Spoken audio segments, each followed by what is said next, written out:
Ok, ok, muy buenas tardes. Hoy 21 de octubre tenemos una presentación muy especial, el trabajo de Juliana Londoño, Catherine Rodríguez, Fabio Sánchez y Luis Esteban Álvarez sobre una evaluación de Serpilo Paga. Es un programa muy especial que ha dado lugar a muchas discusiones.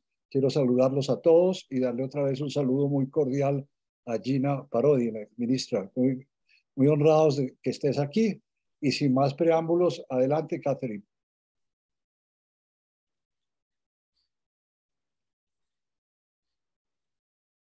¿Aló? Catherine. Ok. Me dejaste. ¿Ya? Ya. Adelante. Perfecto. Bueno, buenas tardes a todos. Gracias por la invitación. Qué maravilla estar acá presentando estos resultados. Les vamos a presentar en realidad dos papers. Vamos a tomar la oportunidad porque vamos a presentar los impactos de mediano a largo plazo de Serpilo Paga y los impactos comparativos de las distintas cohortes de Serpilo Paga y de generación E, los de corto plazo, que sabemos que obviamente para este público tan especial son temas de política pública muy interesantes. La pregunta es cuánto tiempo tengo y de acuerdo a eso ajusto la presentación. Pues mira, Catherine, yo creo que unos 40 minutos, 30, 40 minutos, enfatizando los temas de política, los grandes resultados. Este grupo no está muy interesado en la tecnicalidad de econométrica y en las pruebas raras que ustedes hacen, sino en los resultados y la discusión de política pública. Perfecto, esta presentación está pensada precisamente para eso y fomentar la discusión que seguramente será muy interesante. Como ya lo dijeron, bueno, este es un trabajo conjunto con Juliana, Fabio y Luis Esteban, y entonces voy a comenzar directo con los impactos de Serpilo Paga de mediano y largo plazo. Como ya todos sabemos, la educación superior mejora el bienestar financiero de las personas que logran acceder a ella. El problema es que, como pasa en Estados Unidos y ha sido bastante referenciado por Chetty Ferreira para América Latina, las personas con menores ingresos acceden menos a la educación superior. Entonces, alrededor del mundo, Colombia incluido, los programas de ayuda financiera buscan promover esta movilidad social, tratando que estudiantes de bajos ingresos y buen desempeño académico logren entrar a esta educación superior. Hay pocos estudios, han aumentado en el tiempo, pero además hay pocos estudios que particularmente para América Latina solo existía para Chile, y bueno, una vez se creó el programa Serpilo Paga, nosotros pudimos mostrar los impactos de corto plazo. ¿Qué vamos a hacer en este trabajo? Vamos a mostrar los impactos de mediano plazo de este programa de ayuda financiera, que en realidad encontramos, o pues vamos a mirar tres cosas básicas, y ya de una vez les adelanto que el programa logró una movilidad social, no solo en acceso, como se demostró en el corto plazo, sino adicionalmente en graduación de la educación superior, en aprendizaje, en empleo formal y en salario formal, medidos 7 años después que la primera cohorte de Serpilo Paga tomó el examen en 2014 y accedió al programa. Estudiamos las implicaciones que tuvo el programa en términos de equidad, y esto lo podemos hacer gracias a que la información administrativa de Colombia nos permite comparar cómo les fue a esta cohorte de estudiantes de alto y bajo nivel socioeconómico antes y después de la creación de Serpilo Paga, y estudiamos los impactos generales de eficiencia. Porque claro, puede haber sido que Serpilo Paga simplemente no mejoró en nada la situación porque desplazó a unos estudiantes del sistema de educación superior de alta calidad para entrar a estos 10,000 jóvenes que entraron gracias al programa, y la respuesta también se las digo de una vez, no hay, este programa únicamente trajo ganadores al sistema educativo superior. Rápidamente, yo sé que ustedes lo saben, pero solo para que tengan el contexto, en el 2014, cuando se creó el programa, existían 300 instituciones de educación superior que ofrecían programas técnicos, tecnológicos y profesionales. Hay una diversidad inmensa en la calidad de las instituciones de educación superior, medida bien sea por la calidad de los estudiantes cuando ingresan a ellas y se miran por el puntaje Saber 11, en la calidad de del producto, si lo podemos llamar así, con la Saber Pro, en los costos de matrícula, en la calidad de los profesores. Y más importante aún, había una alta segregación en el sistema de educación superior basada en la capacidad de pago. Quienes accedían a la educación de alta calidad, incluso en el decil superior de las habilidades, personas con mayores ingresos. ¿Qué hizo Ser Pilo Paga?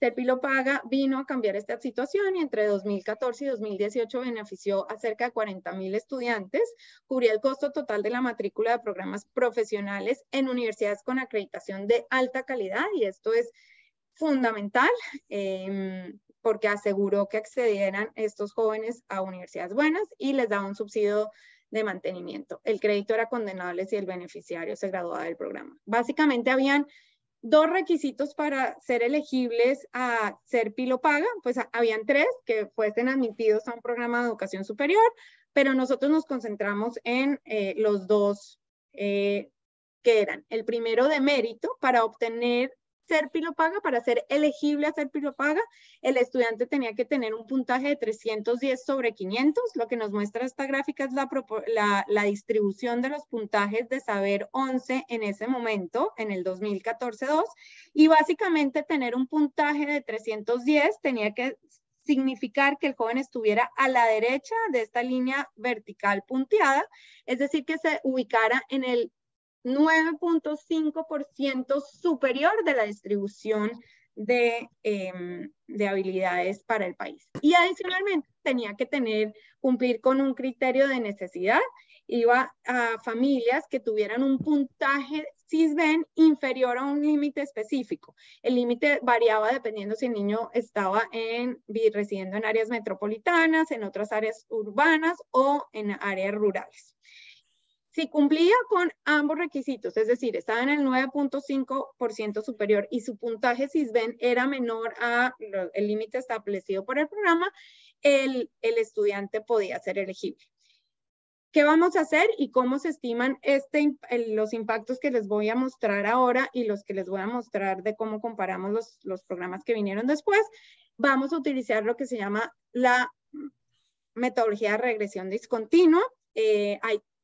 Que tiene que cumplir 3 condiciones básicas: que efectivamente haya un salto en la probabilidad de recibir el programa social que se está estudiando en el punto de corte en que se está analizando, que no haya manipulación del tratamiento, es decir, que un estudiante no pueda cambiar de alguna forma, bien sea o su puntaje SISBEN o su puntaje Saber 11, y que efectivamente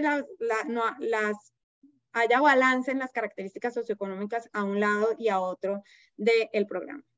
Los datos que vamos a usar, vamos a utilizar puramente datos administrativos, vamos a utilizar la información de la Saber 11 para todo el país, de las cohortes que se gradúan a final del año calendario, es decir, aquellos estudiantes que son de calendario A y que en su mayoría son de colegios oficiales. Vamos a usar las cohortes que se graduaron en el 2012, en el 2013 y en el 2014, teniendo en cuenta que el 2014 fue la primera cohorte que pudo ser beneficiada por Ser Pilo Paga, y estos van a ser lo vamos a utilizar de información placebo.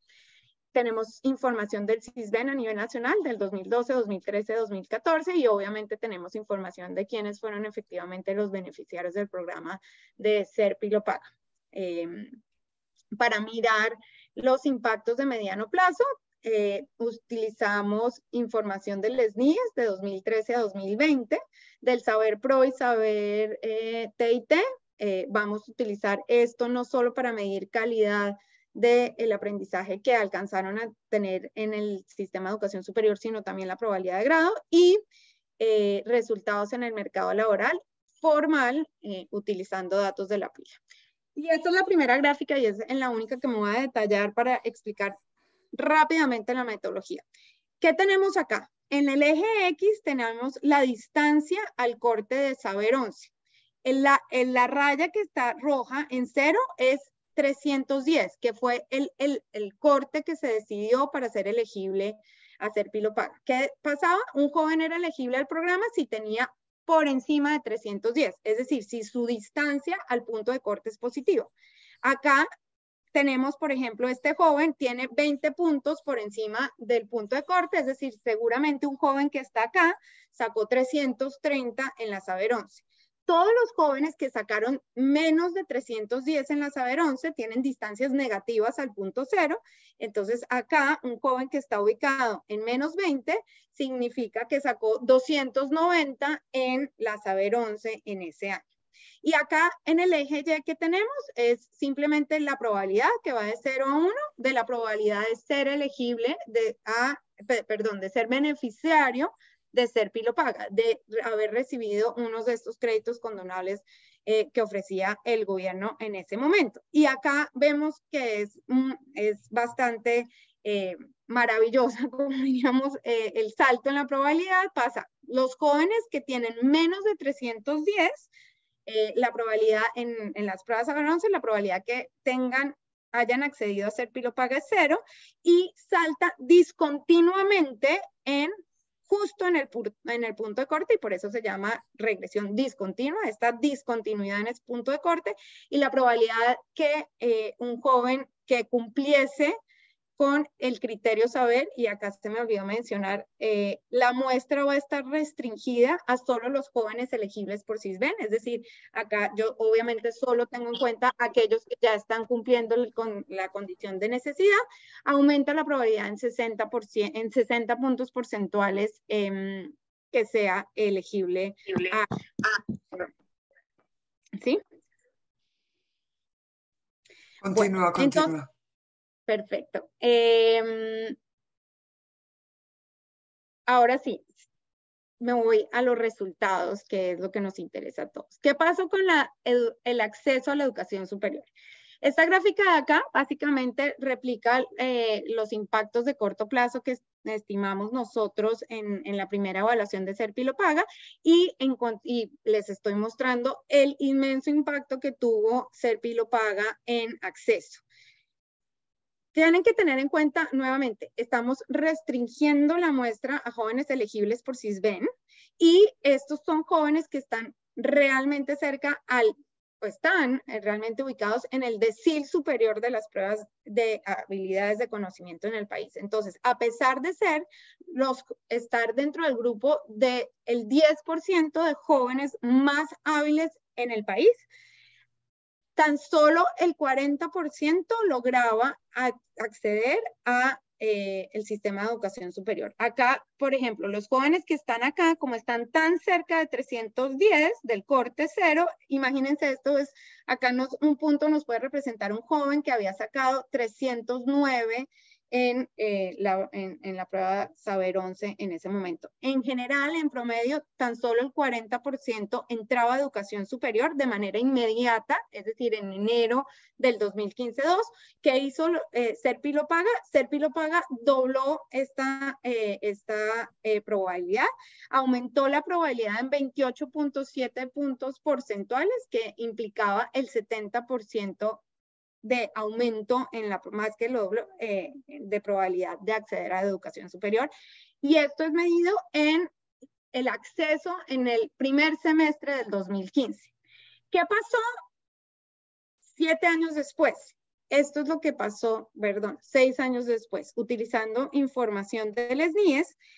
Tienen que pensar que obviamente estos son los jóvenes más hábiles del país, entonces, pero con pertenecientes a familias vulnerables de Colombia. Entonces, no pudieron acceder inmediatamente a la educación superior, pero 6 años después, si ustedes ven, las probabilidades de acceso al sistema de educación superior aumenta y aumenta de forma importante.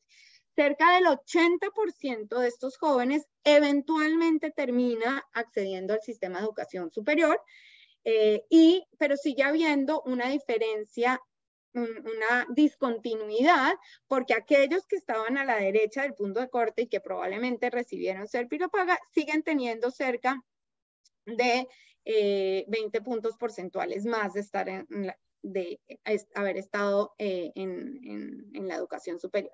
Entonces, esta gráfica, ¿qué nos muestra? Si yo les hubiera presentado estas regresiones discontinuas a lo largo de los años, este es el coeficiente, esta es la discontinuidad que me estaría mostrando. En el año 0 años después de haberse graduado del bachillerato, Serpilo-Paga logró aumentar el acceso en cerca de 30 puntos porcentuales. ¿Qué pasa en el tiempo? Como a medida que pasa el tiempo, los niños que estuvieron justo cerca de ganar Serpilo-Paga por Saber 11, pero no lo hicieron, están eventualmente entrando a la educación superior.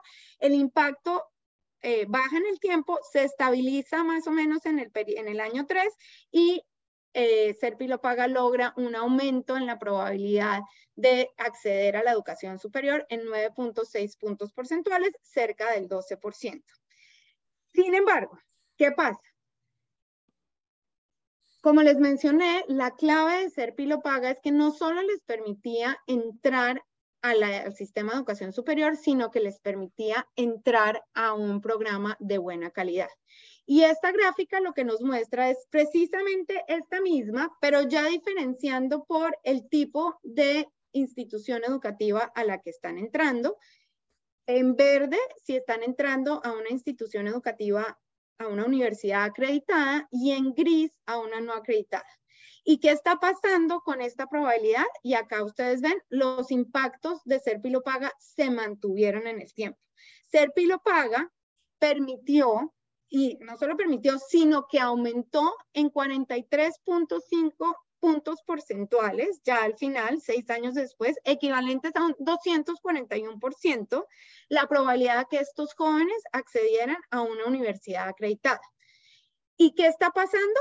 A medida que pasa el tiempo, disminuye aún más la probabilidad de que estos jóvenes terminaran entrando a una universidad no acreditada. Entonces, resumiendo, ¿qué logró Serpilo-Paga? Serpilo-Paga logró incrementos en acceso, sin duda alguna, pero no solo logró incrementos en acceso a la educación superior, incluso 6 años después, sino que mantuvo el acceso a IES de alta calidad en el tiempo y de forma inmensa. Les aumentó la probabilidad de que estos jóvenes pudieran ir a una buena universidad en 241%. Obviamente, en últimas, ¿qué queremos? Obvio es bueno que entren a la educación superior, pero lo que queremos es que efectivamente se gradúen de la educación superior. Las gráficas que les voy a mostrar ahora son los impactos que tuvo de graduarse de un programa profesional a los 7 años de haber terminado el bachillerato. Entonces, acá nuevamente tenemos la distancia al corte saber y ya el eje Y no es la probabilidad de acceder al sistema de educación superior, sino la probabilidad de efectivamente graduarse de un programa profesional 7 años después del colegio. Que tenemos que, gracias a Serpilo-Paga, Serpilo-Paga aumentó la probabilidad de graduarse de un programa profesional en 15.6 puntos porcentuales. Acá ustedes ven la discontinuidad y es que implica un 38.8%. Nuevamente, un impacto gigante, y es que estos impactos, y nosotros que trabajamos en temas de educación, esta magnitud de impactos realmente no se ve en muchos programas. Pero no solo logró eso, sino que adicionalmente eliminó la brecha socioeconómica en la probabilidad de graduarse de la educación superior. Y esta gráfica es muy bonita y dice más que 1000 palabras, pero voy a tratar de explicar.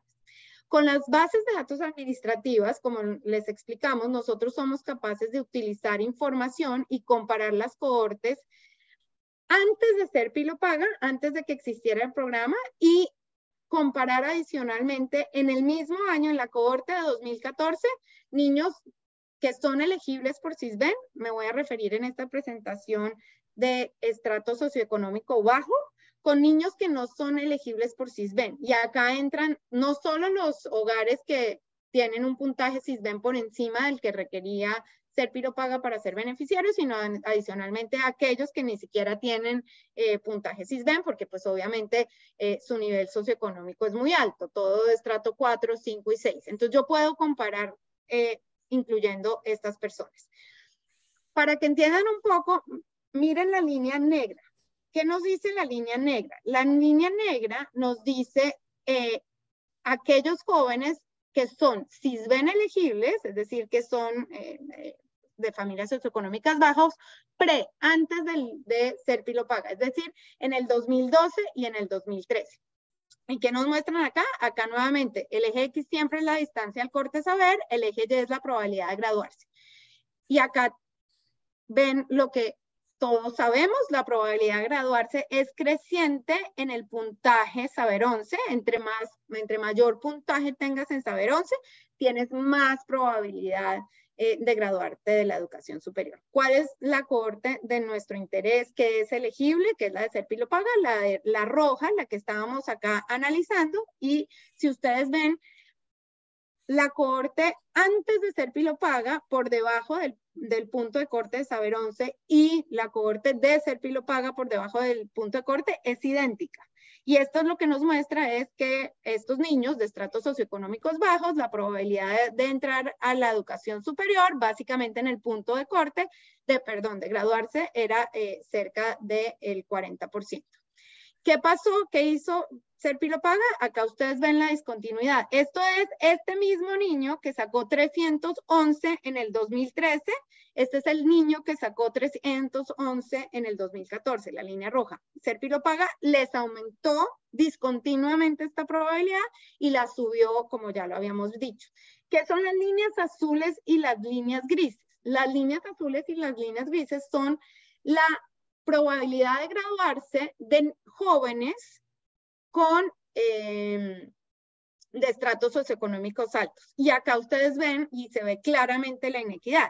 El mismo jóvenes que ya de por sí, que tener estrato socioeconómico bajo y haber alcanzado un 309, estar justo por debajo del punto de corte del Saber 11, haber sacado 309 y ser de estrato socioeconómico bajo, un joven con el mismo puntaje Saber, pero de estrato socioeconómico alto, tenía una probabilidad de cerca de 15 puntos porcentuales más de graduarse de la educación superior. ¿Qué hizo ser Pilopaga? Ser Pilopaga logró la equidad y aumentó las probabilidades de grado, incluso por encima, si ustedes se ven, que niños de estratos socioeconómicos altos. Entonces, ser Pilopaga no solo aumentó la probabilidad de grado, sino que logró equidad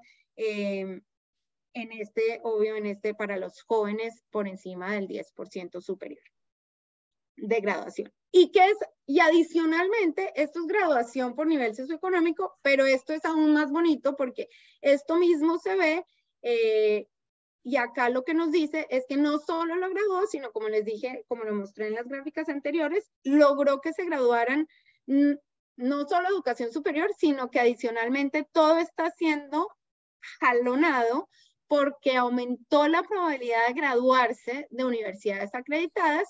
Y acá entramos a un tema que siempre fue altamente discutido, que particularmente de universidades acreditadas privadas, es lo que está jalando todo el impacto.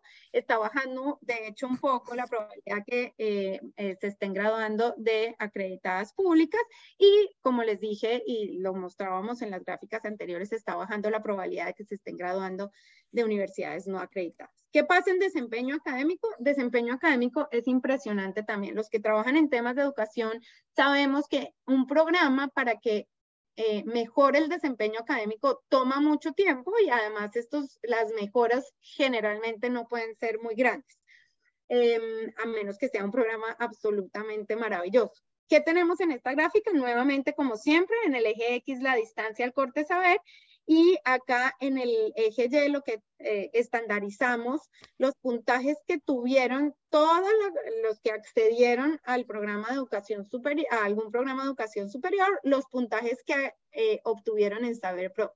Y nuevamente acá que vemos un salto en la calificación que obtuvieron estos jóvenes en las pruebas Saber Pro. Es un salto significativo, cercano a 0.1 desviaciones estándar, que es un montón, y es equivalente a una mejora en el 22.7%. Y esto también es en tema de equidad. Y acá lo que quiero es nuevamente lo mismo que teníamos en la gráfica de graduación. La línea roja es la cohorte de Serpilo Paga, que era elegible por Sisbén. La línea negra es aquella cohorte que era elegible por Sisbén, pero desafortunadamente para ellos se graduaron un año antes de que existiera Serpilo Paga. Y acá la línea azul y la gris es para los niños, los estudiantes de estratos altos. Al lado izquierdo es un poco fuerte lo que encontramos también, porque ¿qué pasa? Recuerden que acá al lado izquierdo imagínense un estudiante que en la Saber Pro, en la Saber 11, perdón, sacó 309, perdón, que nos muestra estas brechas que existen entre estudiantes de estratos bajos y estratos altos. Que el sistema de educación básica y secundaria logró que este estudiante de estrato bajo sacara 309, igual que su par de estrato alto, pero una vez entra en la educación superior está aumentando las brechas, o sea, no está haciendo, está aumentando la inequidad básicamente en el conocimiento. ¿Y esto es por qué? Porque, bueno, como lo demostramos en general, antes de Serpilo Paga, estos jóvenes supremamente hábiles estaban entrando a universidades no acreditadas, sus pares, pero que estaban en estratos socioeconómicos altos, estaban entrando a universidades acreditadas, y 6 años después de la educación superior, como es tan distinta entre acreditada y no acreditada, aumentó la inequidad, y jóvenes que habían entrado con el mismo puntaje Saber 11 terminan con puntajes distintos en Saber Pro. ¿Qué hace Serpilo Paga? Serpilo Paga, al igual que en graduación, evita esta inequidad, por decirlo así, en el sistema educativo superior, y logran nuevamente incluso estar un poco por encima de los estratos socioeconómicos altos. Los niños de estratos socioeconómicos bajos, gracias a Serpilo Paga, entraron a buenas universidades y lograron una mejora en su desempeño académico en la Saber Pro. ¿Qué pasa en el mercado laboral? Utilizamos información, como les dije, de la base de datos de Pila, y entonces podemos ver quiénes y cuánto están ganando en el mercado formal. ¿Qué es esta gráfica? Nuevamente, entonces, ahora tenemos en el eje X la distancia a la prueba Saber 11, en el eje Y lo que tenemos son los salarios formal, la probabilidad de que tengan un salario formal, de encontrarlos en Pila a estos jóvenes. Esto es 0 años después de que terminan el colegio. La probabilidad básicamente es 0 de encontrarlos en Pila, es decir, que estén trabajando en el sector formal. ¿Qué pasa 1 año después de graduarse del colegio? A los de la derecha, que obviamente la gran mayoría, pues el 60%, como vimos, eran beneficiarios de Serpilo Paga y pudieron tener acceso al sistema de educación superior, no están trabajando, pero los de la izquierda ustedes ya ven que comienza a aumentar la probabilidad de encontrarlos en Pila, es decir, que estén trabajando en el sector formal. 2 años después, 3 años después, las brechas siguen aumentando, algunos cuantos del lado derecho comienzan a trabajar en el sector formal. 4 años después siguen aumentando las brechas, es más probable que a los de la izquierda estén trabajando. 5 años después, ya los jóvenes de Serpilo Paga se empiezan a graduar, y si ustedes ven, las brechas van disminuyendo. 6 años después se revirtió completamente, y ahora es un poco más probable que los jóvenes a la derecha los encontremos en el mercado formal, y 7 años después las brechas van aumentando. Es probable que solo tenemos información de la Pila hasta el 2020, entonces si lo estudiamos con más tiempo, probablemente estas brechas están aumentando. Y acá es simplemente el resumen de lo que les acabo de demostrar. Básicamente en el año 0 no hay diferencias estadísticamente distintas entre aquellos que sacaron 309 y aquellos que sacaron 310, y cuya única diferencia es obviamente haber sido elegible a Serpilo Paga. La probabilidad de estar trabajando es menor para los que son elegibles por Serpilo Paga, estadísticamente significativa hasta el año 5, y ya en el año 7 es más probable encontrarlos en la Pila, y por lo tanto es más probable encontrarlos que estén trabajando en un empleo formal. Y no solo es más probable, sino adicionalmente tienen mayores salarios y al igual que sucedió con la probabilidad de graduarse de la educación superior y de cómo le fue académicamente lo que aprendió durante la educación superior, también encontramos que Ser Pilo Paga cierra las brechas en ingreso de estos jóvenes, que era una pregunta que también siempre muchas personas tenían y teníamos, cómo les iba a ir en últimas en el mercado laboral a estos jóvenes. 7 años después, en su primer trabajo, estamos encontrando que Ser Pilo Paga aumentó, no solo aumentó sus salarios, sino que los llevó al salario que están obteniendo jóvenes que tuvieron exactamente el mismo desempeño en las pruebas Saber 11, pero que por cuestiones del azar nacieron en familias de estratos socioeconómicos más altos, no pobres. Acá la línea gris, la línea negra, perdón, es cómo los salarios que están recibiendo, la probabilidad de estar en el sector formal de jóvenes que desafortunadamente se graduaron un año antes de que se fuera a hacer Pilo Paga, pero eran tanto elegibles por Sisbén como elegibles por Saber 11 del lado derecho. La línea roja es la primera cohorte de Ser Pilo Paga, que vemos el salto en probabilidad, y las líneas azules y grises son el antes y en el mismo año de Ser Pilo Paga, pero para estudiantes de estratos socioeconómicos altos, que ustedes ven acá, la línea roja es casi igual a la línea azul. La línea gris es el pre. A estos jóvenes les tocó la pandemia y los estamos observando con salarios de pandemia, entonces es un poco distinto. Mecanismo, que acá yo no me voy a centrar en los mecanismos, porque obviamente queremos entender qué es lo que realmente permitió todos estos impactos impresionantes del programa en graduación, en aprendizaje y en mercado laboral.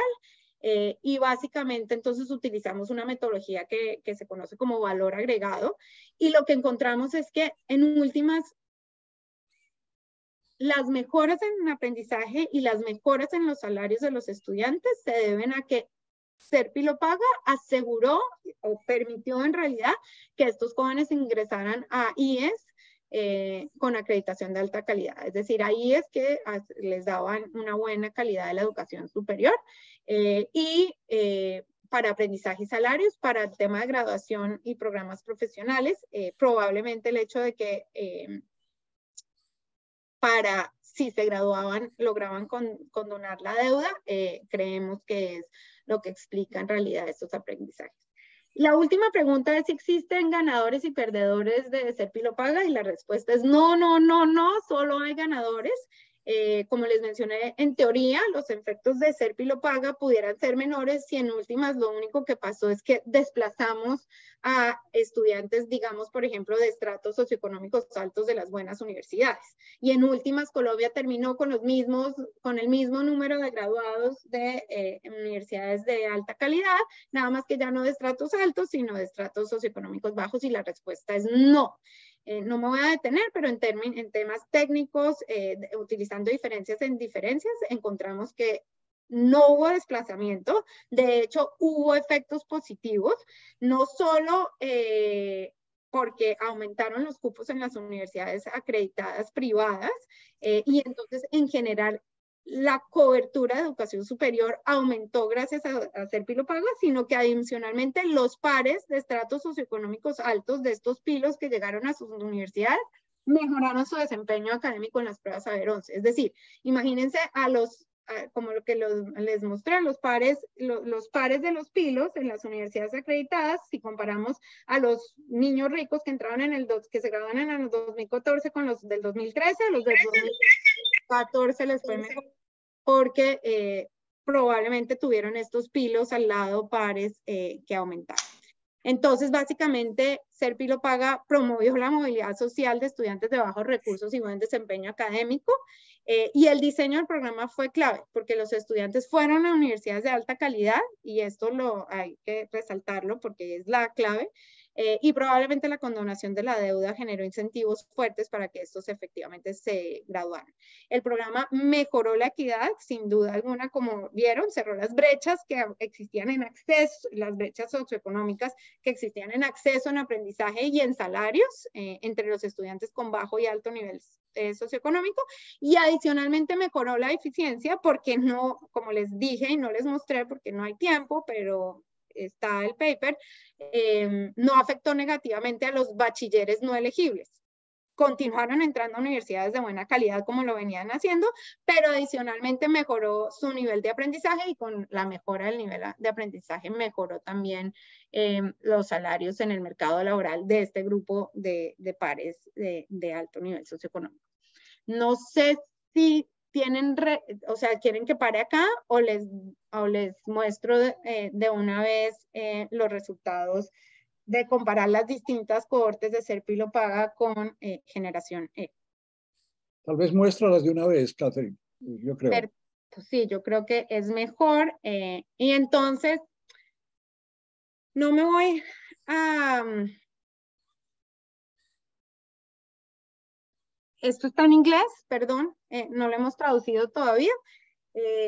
Pero sí queríamos tener la oportunidad de presentarles estos resultados que estamos teniendo. ¿Qué pasa? Estos fueron los impactos, los que les mostré exclusivamente de la primera cohorte de Serpilo y lo Paga, es decir, aquellos jóvenes que se graduaron en el 2014. La ministra que está acá obviamente lo sabe, y el programa fue tan maravilloso y quería, o sea, tanta gente y tanta gente lo quería beneficiario de este programa, que el gobierno solo podía tener y servir a 10,000 beneficiarios por año. El gobierno tenía que tomar una decisión dadas las restricciones presupuestales que tenía.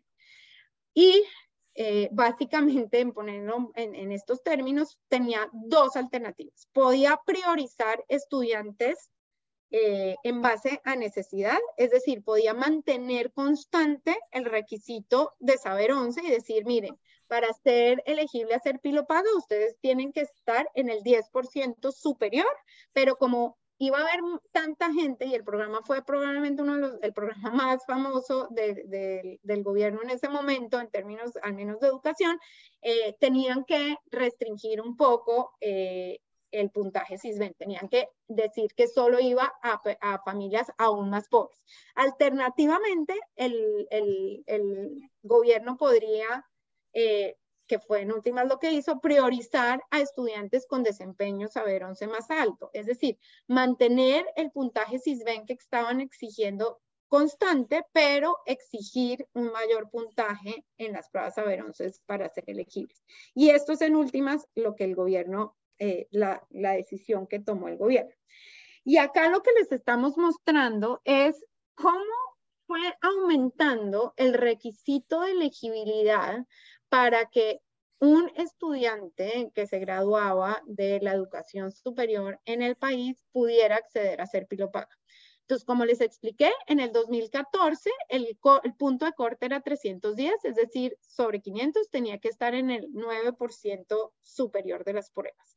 En el 2015, ¿qué pasó? En el 2015 el ministerio aumentó de 310 a 318, y es decir, para ser elegible el estudiante tenía que estar en el top 8%. A pesar de esto, en realidad ese año se recibieron 12,000 aplicaciones y el gobierno decidió ampliar el cupo de Serpilo y lo Paga, y ese año, en el 2015, no se dieron 10,000 becas, sino se dieron las 12,000 becas de los jóvenes que estaban aplicando. Pero en el 2016, pues claro, viendo que el take-up del programa era tan alto, lo aumentaron, y ya para ser elegibles el estudiante tenía que estar en el top 5%, y en el último año, en el 2017, el puntaje de Serpilo y lo Paga que se estaba exigiendo era de 348, que es decir, el joven tenía que ubicarse en el 4% de la educación superior en la distribución, es decir, realmente alto. ¿Y qué pasó con después cuando decidieron acabar el programa y se vino Generación E? Generación E en el 2018 redujo significativamente el número de becas, lo redujo de 10.000 a 4.000, pero adicionalmente continuaron aumentando el punto de corte de una manera, pues lo voy a decir, absurda, ¿no? Porque ya se exigía que el estudiante estuviera en el 2% de la distribución, que adicionalmente,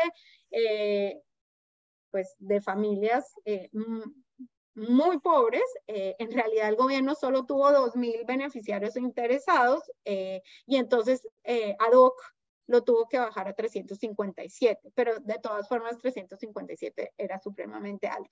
Y en el 2019 se dio cuenta que pues estaba demasiado alto, pero todavía lo dejó muy a la derecha y era en un top 3%. ¿Qué pasa?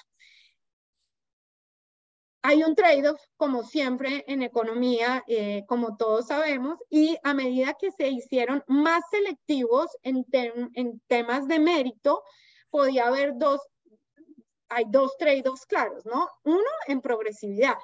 Y la pregunta es, ok, ¿estamos aumentando el requisito de acuerdo a elegibilidad? ¿Lo estamos llegando incluso al 2% superior a nivel nacional? ¿Quiénes son los que efectivamente se están beneficiando de esta ayuda? Si estamos llegando a la población que queremos llegar. Y dos, en términos de eficiencia. Por ejemplo, en términos de acceso a la universidad, ¿estamos siendo eficientes? ¿Este dinero sí está realmente permitiendo aumentar la entrada a la universidad? Metodología de datos, nuevamente regresión discontinua y los datos que vamos a usar son muy parecidos al paper anterior. Estamos utilizando la Saber 11 desde 2012 ya hasta el 2020, no solo hasta el 2014, porque ya lo podemos mirar todas las distintas cohortes, el CISBEN del 2012 y tanto la información administrativa del programa SERPI lo paga como de generación de excelencias entre 2014 y 2020. Y utilizamos información de las niñez para saber efectivamente quién entró a la educación superior. Obviamente es muy temprano para poder medir impactos en graduación y en mercado laboral, porque pues incluso jóvenes están recién entrando, pero podemos ver qué está pasando en acceso. Y esto es lo que está pasando en acceso. ¿Qué pasa con la primera pregunta de progresividad? ¿A quién está beneficiando este programa? Y como ustedes seguramente saben, en Colombia y en el mundo entero, el desempeño académico de los estudiantes depende de manera importante, no solo de los colegios a los que logran asistir, ¿no? Pero de las características socioeconómicas de la familia. Y acá simplemente les tengo 4 características socioeconómicas. La línea gris me dice si el estudiante estudió en un colegio público. La línea roja es que sea First Generation College, es decir, que sus padres no hayan entrado, no alcancen la educación superior, tengan como máximo bachillerato o menos, que sean mujeres y que tengan de estratos socioeconómicos bajos. Y acá lo que les muestro son los distintos puntos de corte de los distintos programas. 310, la primera generación de SERPI lo paga, 318 la segunda, 342 la tercera, la cuarta, acá 359 la primera de generación E y 350. ¿Y qué vemos? El hecho número 1, que los puntajes de Saber 11 están altamente correlacionados con las características socioeconómicas de los estudiantes. Pensemos en SERPI lo paga. En la primera cohorte. En la primera cohorte de SERPI lo paga, el 60% de los estudiantes que tuvieron ese puntaje fueron a un colegio público. El 60% de ellos, sus padres no habían asistido a educación superior. Un poco menos de la mitad eran mujeres, y esto es por lo que saben que a las mujeres no nos va tan bien en pruebas estandarizadas, y el 20% pertenecía al estrato socioeconómico 1. ¿Qué pasa con el puntaje que exigían en generación E? Bajó. Tan solo el 30% de estos estudiantes estudiaban en colegios públicos, eran aún menos mujeres, y que sus padres no tuvieran educación superior bajó casi a la mitad, al 30%. Estos en general, pero incluso entre los jóvenes que eran elegibles, se ve cómo se fue perdiendo la progresividad de los programas a medida que aumentaba el puntaje exigido por Ser Paga o en últimas por Generación A. Nuevamente acá tenemos los años de 2014 a 2019, acá tenemos los puntajes que se exigían y acá en últimas el percentil en el que tenía que estar ubicado el niño por encima de ese percentil para ser elegible al programa. Y acá tenemos los promedios de las características socioeconómicas de jóvenes, incluso en cerca de la línea roja que les mostraba, cerca del punto de corte. Que es de la Policía Secreta de Costa Rica. Y no se dan cuenta. Perdón, sigue. Cerca del punto de corte. Entonces, ustedes ven acá, por ejemplo, que sea mujer, bajó el 43%, que ya era bajo, tan solo el 43% de los elegibles éramos mujeres, bajó al 40%, minoría étnica bajó del 4 al 3%, y acá ustedes, por ejemplo, ven la proporción de jóvenes que eran elegibles cuya madre solo tenía educación primaria, bajó del 19% al 8%, y que tenían educación superior, secundaria, superior, perdón, aumentó del 18 al 37%. Lo mismo pasó con la educación del padre, bajó del 26 al 13%, y en general, si ustedes ven cualquiera de estas características socioeconómicas, pues a medida que se fue haciendo más exigente en términos de la Saber 11, se fue haciendo menos progresivo. Entonces, bajó la progresividad de este programa social. ¿Qué pasó con eficiencia? Y estas gráficas, la verdad, son impresionantes. ¿Quién me muestra esta gráfica? Esta ya no es la distancia, sino para que sea más fácil entender. La línea azul es el percentil, es el puntaje de corte del 2014, el percentil que tenía que estar en el 9% superior. Y acá lo que me muestra es la probabilidad de acceso inmediato a la universidad. Entonces, que es el único que podemos medir en el corto plazo, y acá simplemente replica los impactos importantísimos que tuvo en Ser Paga, la discontinuidad de cómo aumentó la probabilidad de que accedieran de manera inmediata a la educación superior. La línea azul que me muestra, Ser Paga 2, a pesar que se aumentó el puntaje de corte Saber 11, todavía se ven claramente las discontinuidades y el programa seguía teniendo importantes impactos en acceso inmediato a la educación superior. Este es el Paga 3, se aumentó muchísimo más, pero si ustedes ven, todavía sigue la discontinuidad.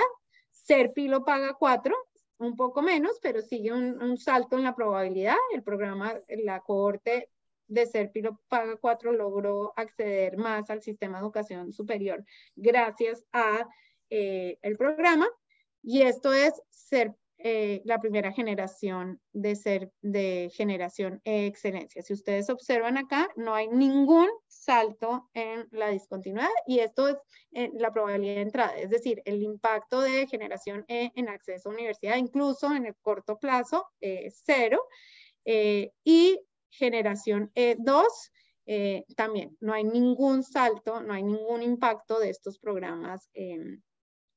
Esto es la gráfica con el ser elegible, lo que llamamos nosotros el intent to treat. Y acá ustedes ven cómo la elasticidad en acceso decrece a medida que aumenta la exigencia de mérito para entregar las becas.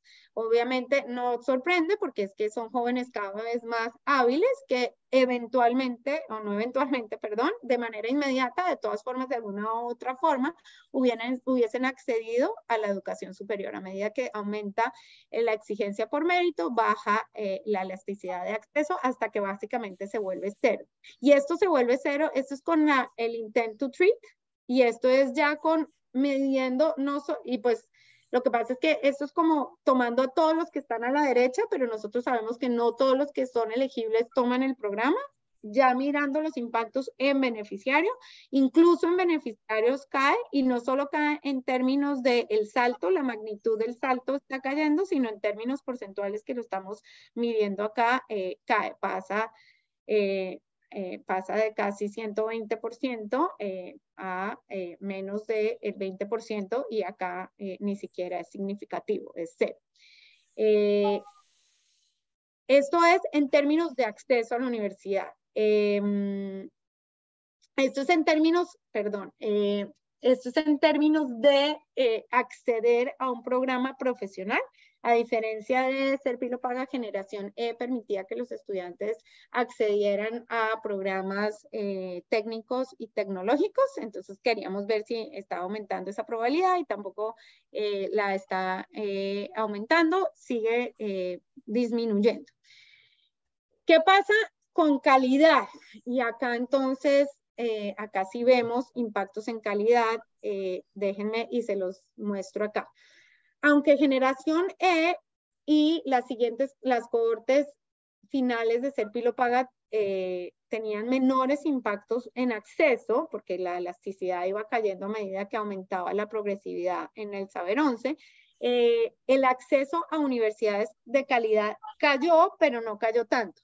Esta es la elasticidad de la calidad, es decir, de mirar si están accediendo a universidades acreditadas o no acreditadas. Y este es el impacto de la primera cohorte de Ser Pilo Paga. Y este es el impacto de las siguientes cohortes de Ser Pilo Paga y de Generación E. Como ven, es positiva y significativa, está aumentando, no son marginales tampoco, están aumentando en 0.2%. Y entonces, en últimas, ¿qué es lo que podemos decir de estos programas y en general de los programas que sí se dan en base a mérito y cada vez se hacen más exigentes en estos niveles, al menos en el contexto colombiano, con con el sistema de educación superior colombiano? En últimas, lo que pasó particularmente con Generación E, que no se está viendo ningún impacto, es que no tuvo un impacto en acceso, pero lo que sí está haciendo es que los jóvenes están logrando cambiar el tipo de universidad al que hubiesen ido. ¿Y a qué tipo de universidad están yendo? Están yendo a universidades privadas acreditadas. Entonces, este es el mismo ejemplo que les estaba mostrando con acceso, pero ya teniendo como variable dependiente, el acceso a universidad privada. Y acá ustedes ven el salto en la probabilidad de que estos programas les permitan a estos jóvenes ir a una universidad privada acreditada. Se mantiene a lo largo, incluso, miren, esta es la primera de Generación E, incluso en ellos les está permitiendo acceder a universidades acreditadas. Y la preferencia por universidades privadas acreditadas es constante en el tiempo y aunque decrece marginalmente, no se vuelve cero y no tiene una pendiente tan grande como la que tiene para el acceso. Esta es unos ejercicios que estamos haciendo, que es dado que, aunque no lo podemos medir todavía, dado que están entrando a universidades, el programa, a pesar de que está exigiendo mayores niveles de Saber 11, les está permitiendo acceder a universidades de mejor calidad y por lo tanto probablemente estamos prediciendo, porque todavía no lo podemos hacer, pero podemos predecir cuál va a ser su desempeño en las pruebas Saber 11 de estos jóvenes y de todas formas, vamos a ver que probablemente si hacemos esta misma evaluación que hicimos para la primera cohorte de Ser Pilo Paga 1, la hacemos para las demás cohortes, vamos a encontrar impactos importantes en productividad, es decir, de todas formas sí van a lograr aprender más y probablemente, dado que mejora la calidad en el aprendizaje, probablemente vamos a tener impactos también en salarios que van a tener los jóvenes en los años venideros. Pero esto es predicho, ¿no? Obviamente no lo podemos decir a ciencia cierta. Entonces,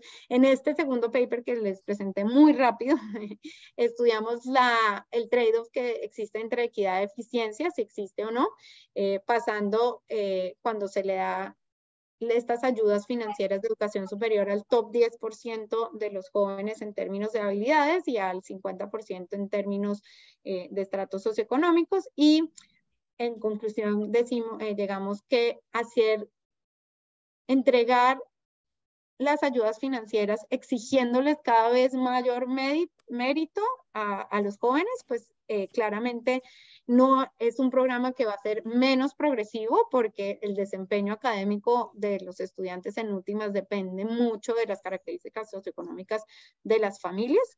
Reduce eficiencia porque claramente no hay ningún impacto en entrada a educación superior, porque están muy correlacionados la entrada a educación superior con, entre mayor saber 11, es mayor la probabilidad que con o sin ayuda financiera los jóvenes entren de por sí a algún tipo de educación superior, pero sí continúa teniendo impactos en el margen intensivo, porque está permitiendo que estos jóvenes que de ninguna otra forma podrían ir a universidades buenas, continúen yendo pasando de universidades probablemente no acreditadas a universidades privadas acreditadas, que eventualmente con lo que estamos proyectando va a tener impactos en sus aprendizajes en últimas y en los salarios que tengan en el futuro. Catherine, muchísimas gracias. Pues muy, muy interesante. Muchas felicitaciones. Y yo quiero abrir el foro a la discusión y a las preguntas. El que quiera participar, por favor, levante la mano. Yo quería preguntarle a Gina si tú quieres intervenir ahora o un poco más adelante, como tú lo desees. No, Armand, muchísimas gracias, Catherine, muchas gracias por la presentación. Pues yo creo que esto nos hace un análisis técnico del impacto muy, muy importante. Yo lo que tengo son como chismes de por qué cambiamos los puntajes, cosas así, que si quieren saber también les contesto, pero si quieres abre al debate o si me quieren preguntar algo también estoy como para contarles cómo hicimos unos cambios, cómo lo pensamos, lo que quieran saber. Sí, Gina, a mí como... Armando, ¿podemos que Catherine descomparta la pantalla? Catherine, porfa, para que nos veamos. Ahora sí, ahora sí. Gina, yo creo que sería de mucha utilidad para complementar la presentación, que nos contaras un poco las presiones que empezaron a tener, por qué los llevó a cambiar el programa, a hacer la escogencia esta de pedir puntajes más altos y recortando el programa, qué dificultades financieras tuvieron, en fin, que nos cuentes qué pasó allí. Pues el programa es un programa costoso. Yo creo que todos los que estamos aquí sabemos que la educación cuesta. Es decir, ese no debería ser como, uy, lo paga, es carísimo, entonces pues tenemos que hacer menos, pero pues eso es una discusión grande en el debate de un gobierno, porque todos los ministros están peleando por su parte.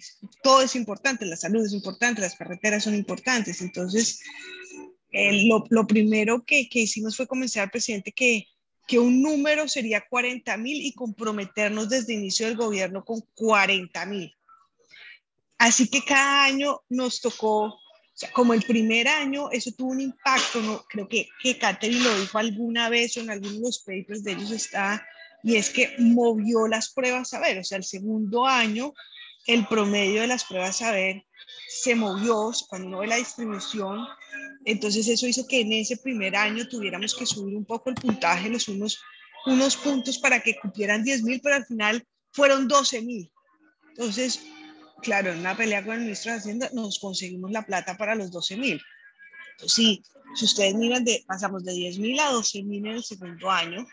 Tuvimos muchísimas presiones, ya hablando como, o sea, uno es la restricción económica, es decir, hay que rogarle al ministro de Hacienda, tiene que tener un presidente súper comprometido y entendiendo que la educación cuesta.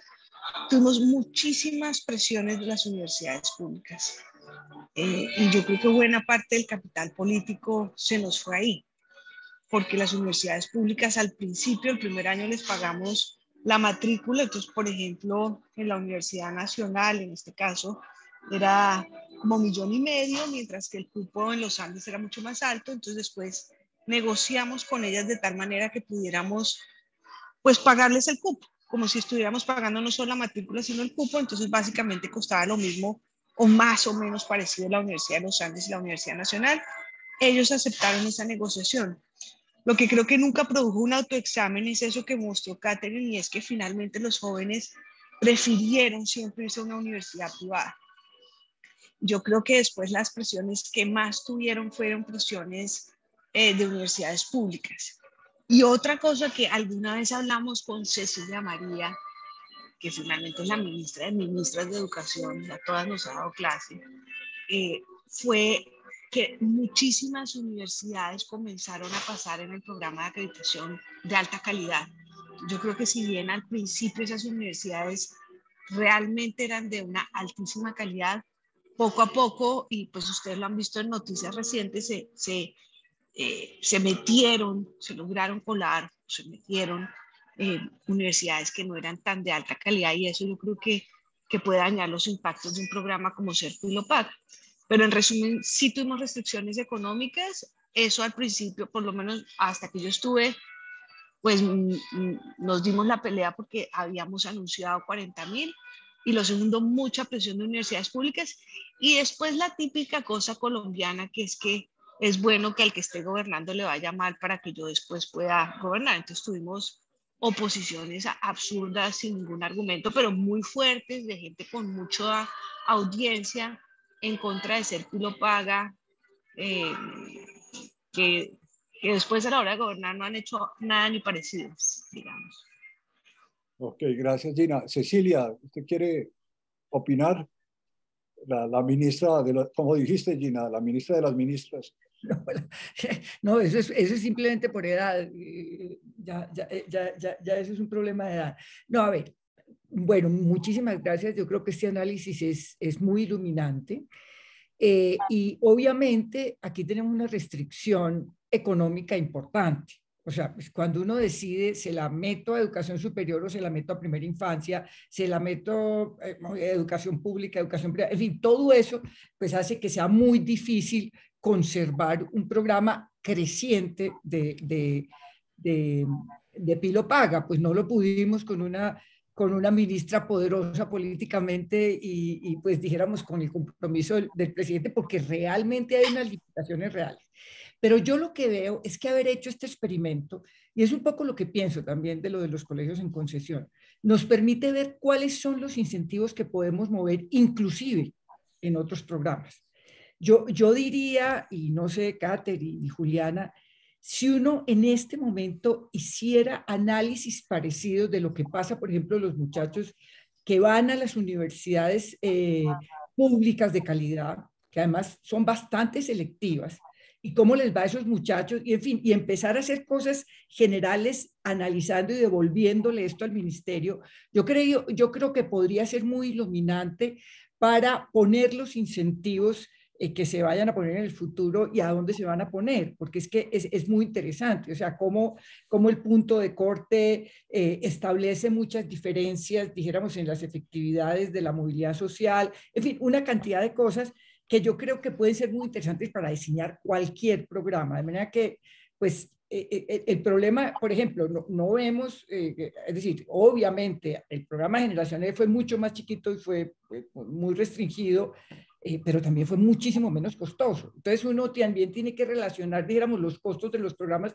con los beneficios y pensar cómo estos incentivos se pueden volver más generalizables, o sea, cómo cogemos los incentivos y de alguna manera, de forma que no sean tan costosos, nos sirvan para mejorar calidad y para mejorar acceso. Yo creo que este estudio es apasionante y a mí me gustaría, tengo varias ideas sobre cosas que podíamos seguir. Por ejemplo, podríamos seguir el que le estaba comentando yo ahora, Eduardo, del programa que hay en Manizales, que va con programas técnicos, pone los muchachos, esos son universidades acreditadas, todas las de Manizales, los cogen en los 2 últimos años de bachillerato, les da una técnica y los mismos muchachos después se financian, inclusive llegan a la universidad.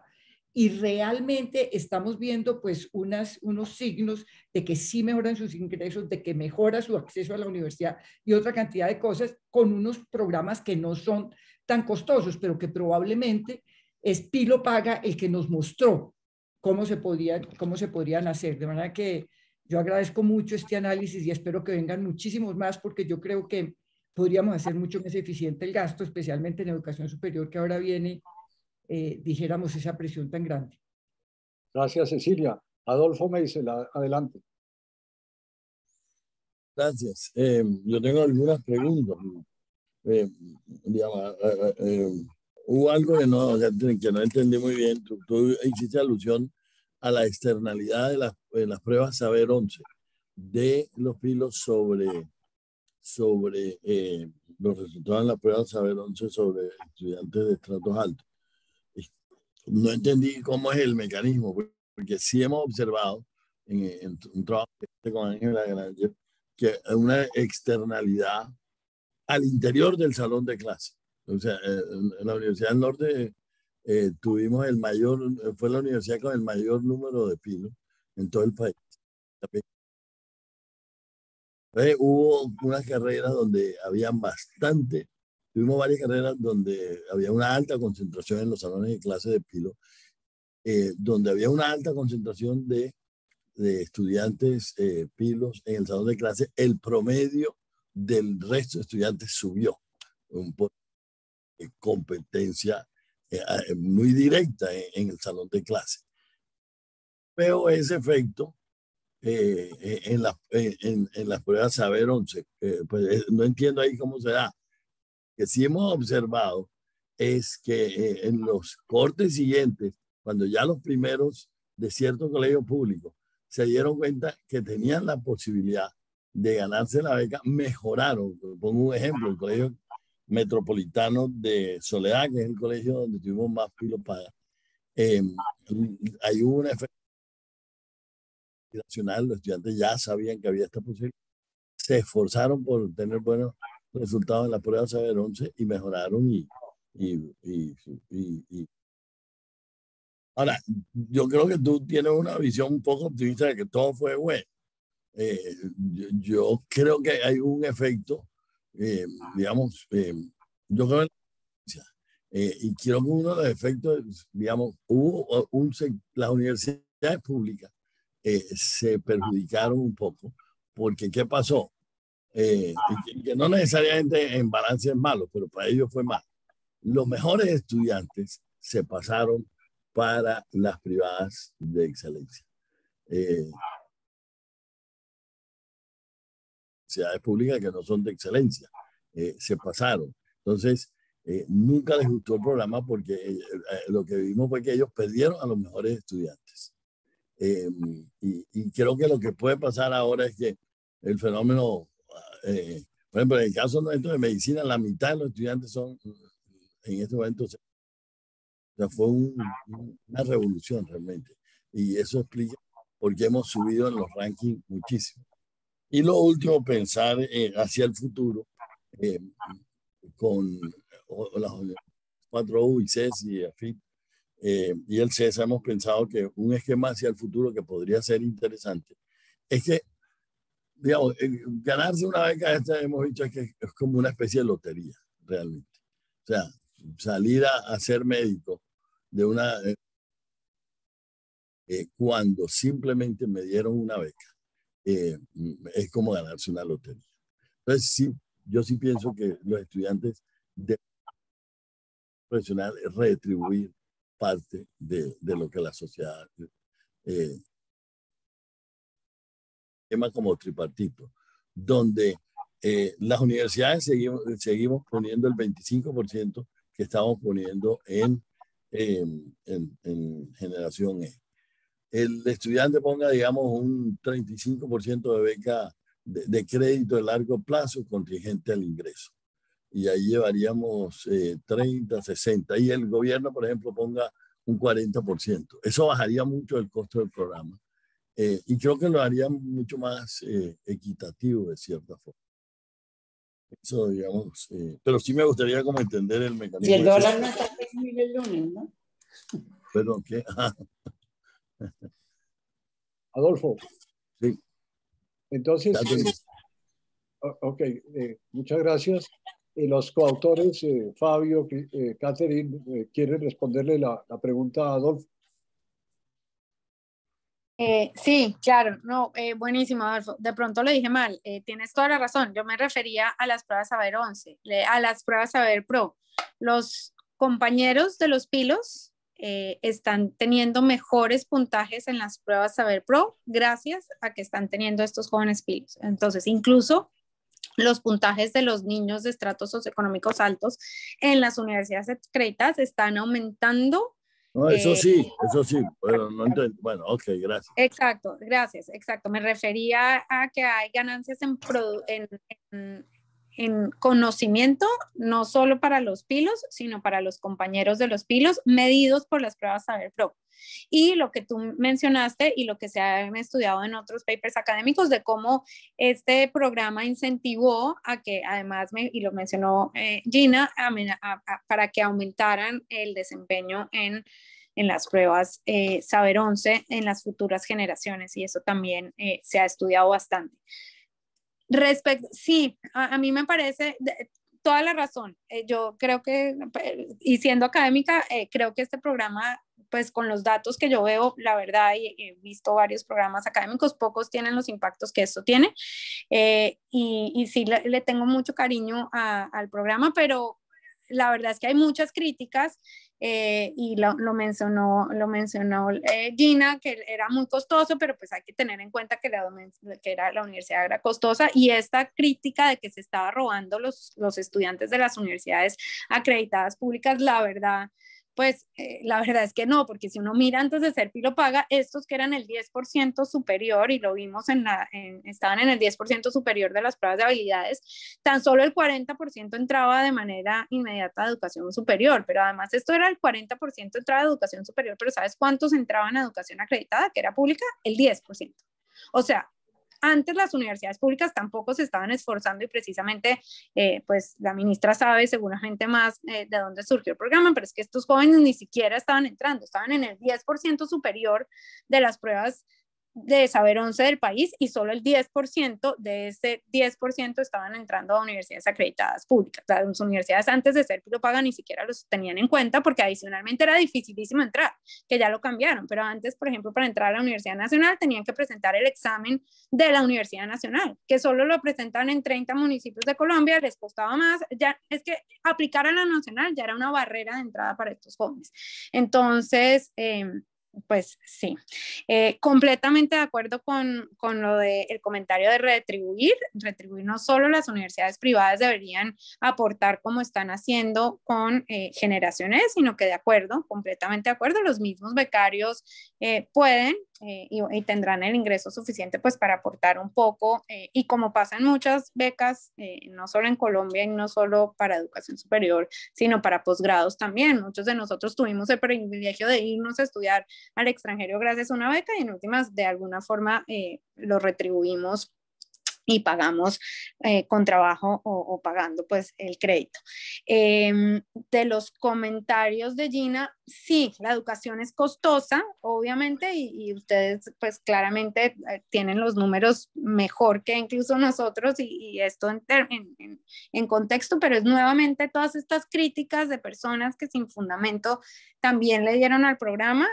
La verdad es que una vez ya el ministerio empezó a transferir no el costo de la matrícula de lo que pagaban los niños, como mencionó la ministra, sino lo que efectivamente costaba darle una educación, lo que cuesta un estudiante en la Universidad Nacional. Los costos, aunque en las universidades privadas eran más altos, el hecho de que estas universidades, primero, las carreras eran más cortas, entonces a las universidades privadas les pagaban 8 semestres, a las universidades públicas 10 semestres, entonces ahí se reducían las diferencias en los costos, pero adicionalmente las tasas de deserción, y ese es otro tema que tenemos pues que vamos a seguir investigando. Las tasas de deserción de todas formas eran más bajas en las privadas que en las públicas, y entonces el costo termina siendo más bajo. En cuanto al comentario de la acreditación y cómo ha aumentado el número de IES acreditadas, fascinante, y estamos viendo datos, justo eso lo hablamos esta semana con el equipo, y estamos viendo datos que efectivamente la calidad de estas nuevas acreditadas no es tan buena como la calidad de las acreditadas inicialmente. en cosas que podemos medir en promedio, y adicionalmente generación E, que pudo estar bien pues para quizás reducir el costo del programa, no redujo que no tenía que ser universidad acreditada, sino que adicionalmente podía ser universidades con el 25% de los programas académicos de pregrado acreditado. Entonces eso puede cambiar un poco más los impactos en calidad, pero sí, es un tema interesante. Y la ministra Cecilia María, claro, costo-beneficio, y le estamos trabajando. Obviamente estos impactos son hermosos, pero sin duda tenemos que tener información de costo-beneficio y qué tan costo eficiente en últimas terminó siendo este programa para precisamente estas discusiones que mencionaron tienen todos los ministros de luchar por sus propios programas, e incluso dentro del Ministerio de Educación, cómo priorizar un programa de educación superior versus uno de, ¿no? ¿Qué tanto asignar a educación superior o preescolar o primaria? Pero estamos esperando información del ICETEX para tener en realidad los costos efectivos pues para hacer los costos-beneficios. Tan pronto estemos, les decimos y nos invitan otra vez y se los presentamos.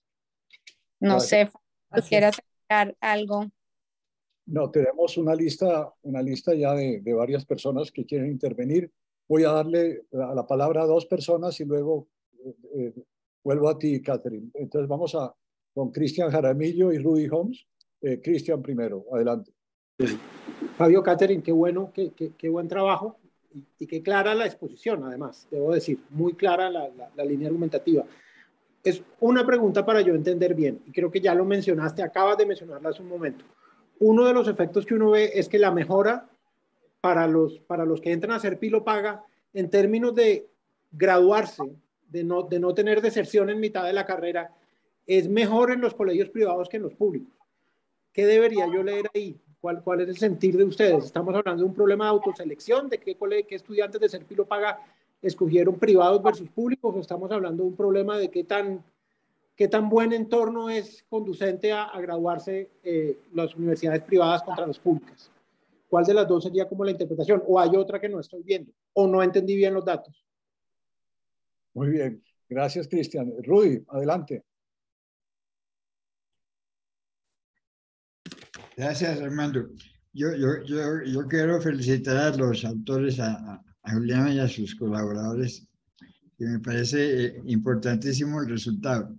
Yo son varias inquietudes. Una que me ha preocupado siempre es qué hacer con los que casi alcanzan, los que se quedaron atrasados, que son víctimas de quedarse con una probabilidad mucho más baja de éxito.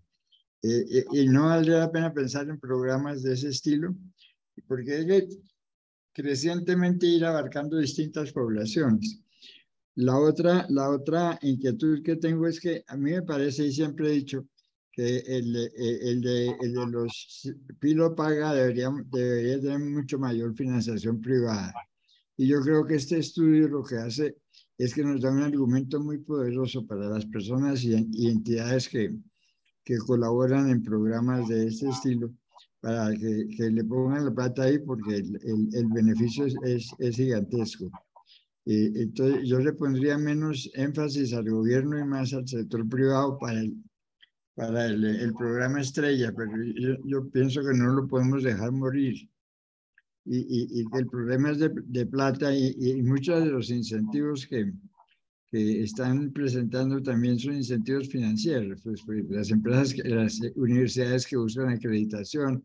Es decir, hay una serie de comportamientos que se deben, es precisamente porque esto les llevó plata a las universidades.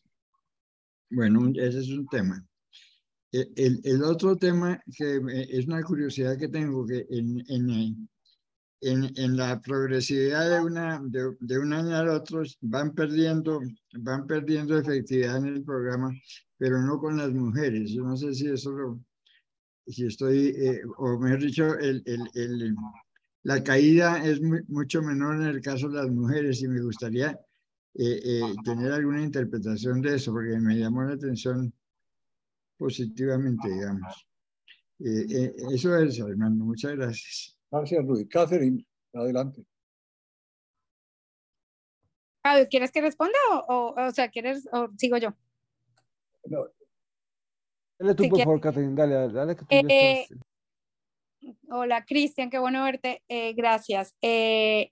No, cuando dije que tienen mayor probabilidad de graduarse de las IES privadas, era en términos porcentuales del sistema en general, no de ser Pilopaga.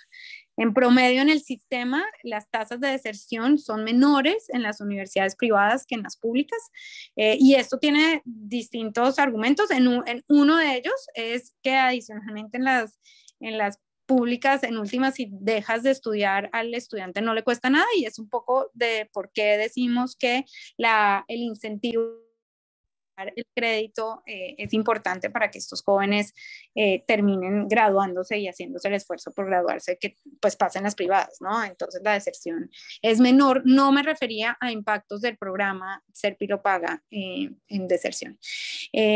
Al doctor Holmes, ¿qué hacer con los que casi alcanzan?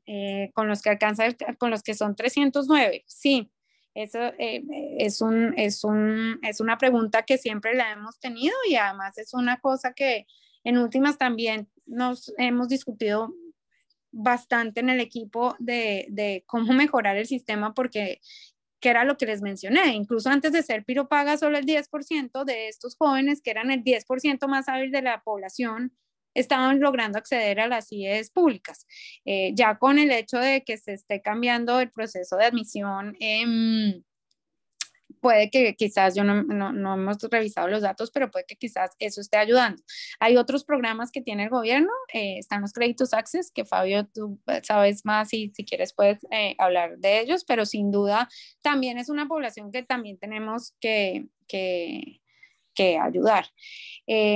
Mayor financiación privada para hacer Pilopaga, de acuerdo, porque además, como mencionamos, no hemos evaluado los costos-beneficios, pero entre los beneficios, además de los privados, están los beneficios sociales. Colombia estaba perdiendo en últimas, porque no hay otra forma de decirlo, estos jóvenes que estaban en el 10% que a pesar de la situación vulnerable de las familias de las que venían, lograron estar en el 10% superior de las habilidades de las pruebas al momento de graduarse del programa. De hecho, cuando el programa recién surgió, estaba hablando seguro la conocen, con Bárbara Bruns, que era la de educación del Banco Mundial, y le contábamos del programa, y decía, pero es que no hay niños de esos estratos socioeconómicos en el 10% superior. Y la respuesta es sí, o sea, sí las hay, son tan hábiles que a pesar de eso, están logrando llegar a ese 10% superior. No podemos como país, como sociedad, dejar que estos jóvenes no se eduquen, y me parece maravillosa la idea de pedirle al sector privado, que además le conviene, en últimas van a ser sus futuros trabajadores que pueden estar siendo formados. Eso, y adicionalmente a que las universidades tienen que pagar, las universidades privadas, y que los mismos jóvenes, como ya lo mencionaron, por ejemplo, Adolfo Meisel, debería continuar. En términos de progresividad, ¿y por qué baja menos la mujer? Bueno, pues en realidad es que no debería bajar. O sea, lo que pasa, y ahí quizás no fui muy clara en explicar, a las mujeres nos va peor en los exámenes estandarizados y nos va mejor cuando nos podemos hablar o bajo presión. Hay distintas teorías, y entonces en realidad la caída debería ser cero, ¿no? Y en realidad, cuando uno mira el porcentaje de mujeres que deberían ser elegibles a ser Pilopaga, equitativamente deberían ser 50 y 50. Ya era bajo, era 43%, pero lo que pasa es que a medida que exigen más, pues es menor la proporción de mujeres que está ya en el top de la distribución. Entonces, pues sí, no fue una caída tan grande, pero en realidad no debería existir, y es solo porque a los hombres en promedio les va mejor en las pruebas estandarizadas que a las mujeres. Pero probablemente las mujeres se gradúan más, ¿no? La tasa de deserción debe ser menor entre mujeres. Exacto, sí, la tasa de deserción, porque en general además en el colegio los exámenes son a mar, ¿no? Y pasa en Colombia la tasa, pero además... el 10 puntos más bajita. ¿Paga, dices tú, heterogéneos? Porque les va igual a hombres que mujeres. Buena pregunta. Yo debería saber esa respuesta. Ya te la digo. Si en últimas a las mujeres que se ganaron la beca Ser Pilo Paga les va mejor que los hombres. Gestión, sobre todo. Muy bien. Yo creo que hay que estudiar eso más. Perdón, Armando, y todos, se me cuenta en tintero un comentario. El estudio de costo-beneficio a mí me parece que no puede limitarse al periodo muy reducido que ha sucedido. Esto va a tener un impacto social gigantesco, ¿no? Y eso no se mide sino como en 40 o 50 años, ¿no?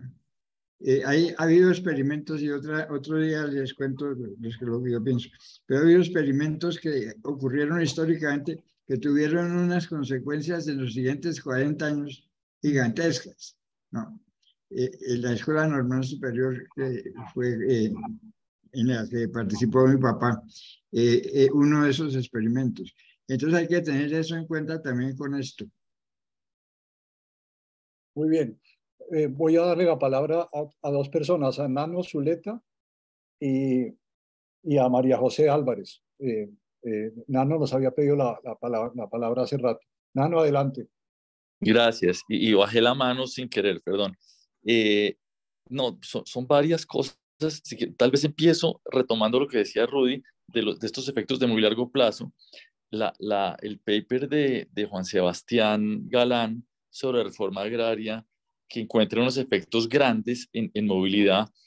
Lo que le decía a uno es que ese efecto se da porque venden la tierra y educan a los hijos. Esto conecta con la idea bueno, aquí han hablado de como básicamente con la idea de cuál es el retorno de un peso invertido en diferentes tipos de política social. Y bueno, uno de los críticos de Ser Pilo Paga, y no solo de Ser Pilo Paga, sino de las evaluaciones de impacto, es, bueno, ¿cuál es el costo de oportunidad de esa plata? Evidentemente es complejo, pero el ideal sería que ustedes pudieran hacer ejercicios así. Mire, la tasa de retorno de un peso en Ser Pilo Paga es tanto. Creo que también pueden mirar efectos a diferentes plazos sobre movilidad. Dado que ustedes tienen los efectos sobre salarios, si tienen como el tamaño de cada cohorte, ustedes pueden ver efectos sobre movilidad solo del programa. Y yo creo que ese es digamos, la ganancia más grande, es en movilidad, es la probabilidad de, o sea, partiendo mejor dicho, de un hogar pobre, hacerse rico. Y una última cosa que yo no sé si ustedes pueden hacer, pero que sería interesante ver, hay el componente de esfuerzo que ustedes mencionaban, el componente de aprendizaje, pero también creo que hay un componente de pertenencia a redes. Y sería interesante poder tratar de descomponer los tres efectos. Yo sé que estoy pidiendo muchas cosas que yo no sé hacer, pero a lo mejor ustedes sí pueden. Gracias. Gracias, Nano. María José, adelante. Bueno, felicitaciones a Catherine, a Fabio, a Juliana, excelente, buenísimo ver estos efectos después de haber hecho juntos la línea de base y ver que nuestras impresiones del inicio siguen dando buenos resultados. Varias cosas de las que comentaron me hacen mucha resonancia con el seguimiento que estamos haciendo de los egresados solo de los Andes con la base de datos de egresados, ¿sí? Que pregunta el salario y pregunta otras cosas interesantes que hemos logrado meter ahí. Perdón el ruido, pero me estoy mudando hoy. Quisiera preguntar, con base en las entrevistas, hemos visto muchas diferencias, muchos efectos heterogéneos por carreras. Y creo que, digamos, el efecto en movilidad que Hernando mencionaba va a variar según la carrera. Hay carreras que se basan en el conocimiento técnico, que arrastran mucho más a los estudiantes de cualquier tipo y de cualquier nivel socioeconómico, y hay carreras que exigen más capital social, esto también es lo que mencionaba Hernando, más redes y más capital cultural, digamos, formas de hablar, de presentarse, en fin, un montón de cosas que no están solo en el título. Entonces, nosotros estamos encontrando que, lo mismo que ustedes, que los salarios son muy parecidos, que la tasa de empleabilidad es muy parecido. Y esto que Catherine no lo dijo, en pandemia, ¿no? Porque estos son unos egresados que están saliendo en pandemia. Estamos encontrando estos mismos efectos, pero estamos encontrando, comparando ingeniería de sistemas y derecho, unas diferencias interesantes. Todos están empleados, pero la búsqueda de trabajo es bien distinta y tiene una procesión distinta en derecho para los pilos que para los que estudian ingeniería de sistemas. En derecho estamos encontrando que el capital social, las redes son más importantes, entonces hay más dificultades para conseguir empleo. Mientras que en ingeniería el mercado de trabajo los arrastra a todos. Y me quedo con ganas de saber más sobre diferencias de graduación y de salario entre universidades públicas y privadas, porque este debate que tuvimos acá lo tuvimos desde el inicio, esto que decía Catherine nos paraba a hacer así, estos estudiantes no estaban entrando a las universidades públicas, entonces me parece que a esa crítica hay que responder muy bien de, bueno, luego de que eligieron las privadas, ¿cuál ha sido el efecto? Y si seguimos con la evidencia que tenemos de años anteriores, les va a ir mejor a los que se graduaron de privadas, pero la verdad es que no lo sabemos. Y algo que Catherine no dijo es que no solo no estaban entrando, sino que muchos de los pilos que entraron a privadas habían aplicado a públicas y no entraron porque perdieron el examen. Entonces es muy importante saber esas cosas, pero ahora es muy importante darles resultados de qué fue más efectivo, ir a una privada, el mismo pilo, ir a una privada o ir a una pública, tal vez por efecto redes o por efecto de signaling de la universidad, pero qué fue más efectivo. Y cierro solo con una cosa que es una consecuencia no intencionada de la política que me parece importante, que no la podemos medir todavía, que tiene que ver con las redes y es el efecto en las familias de estos jóvenes. La literatura de la movilidad social ascendente dice que los jóvenes que se mueven socialmente rompen mucho con su comunidad y rompen con su familia porque tienen ahí como una división de lealtades entre su nueva clase y la clase anterior. Esto para Estados Unidos, para Inglaterra, para Australia, para donde tenemos estudios. Lo que estamos encontrando es que estos chicos ya están contribuyendo a su sociedad, lo que decía lo que preguntaba Adolfo, no están contribuyendo con el salario, están contribuyendo enormemente a invertir en su comunidad, comprar casa para sus mamás, pagarle el colegio a sus hermanos. Entonces el efecto en términos de redes familiares y locales en sus colegios se vuelven modelos de rol es enorme y lo vamos a ver en unos años, pero tendríamos que generar una medición porque me parecería maravilloso mostrar la externalidad en la comunidad y en las familias de estos jóvenes. Listo. Gracias, María José. Catherine o Fabio, lo que quieran comentar. Si quieres sigo yo. Nano, sí, nos tienes mucha fe, pero queremos hacer todo lo que nos mencionaste y como ya otros comentarios que hemos recibido, creemos que el costo oportunidad de medir esto sobre el largo plazo es fundamental y estoy de acuerdo contigo que en realidad, y con María José, que voy a seguir también con tus comentarios, en realidad es que los impactos de movilidad social, incluso tan solo 7 años después, solo midiendo esto, son impresionantes y realmente, nuevamente, repito, pocos programas lo han logrado y bueno, medirlo y probar que fue costo eficiente va a ser fundamental. María José, súper interesante todos tus comentarios y todos los que estás haciendo. No hemos mirado impactos diferenciados en salarios por tipo de programa ni por IES. Creo que es un comentario súper valioso y lo vamos a hacer.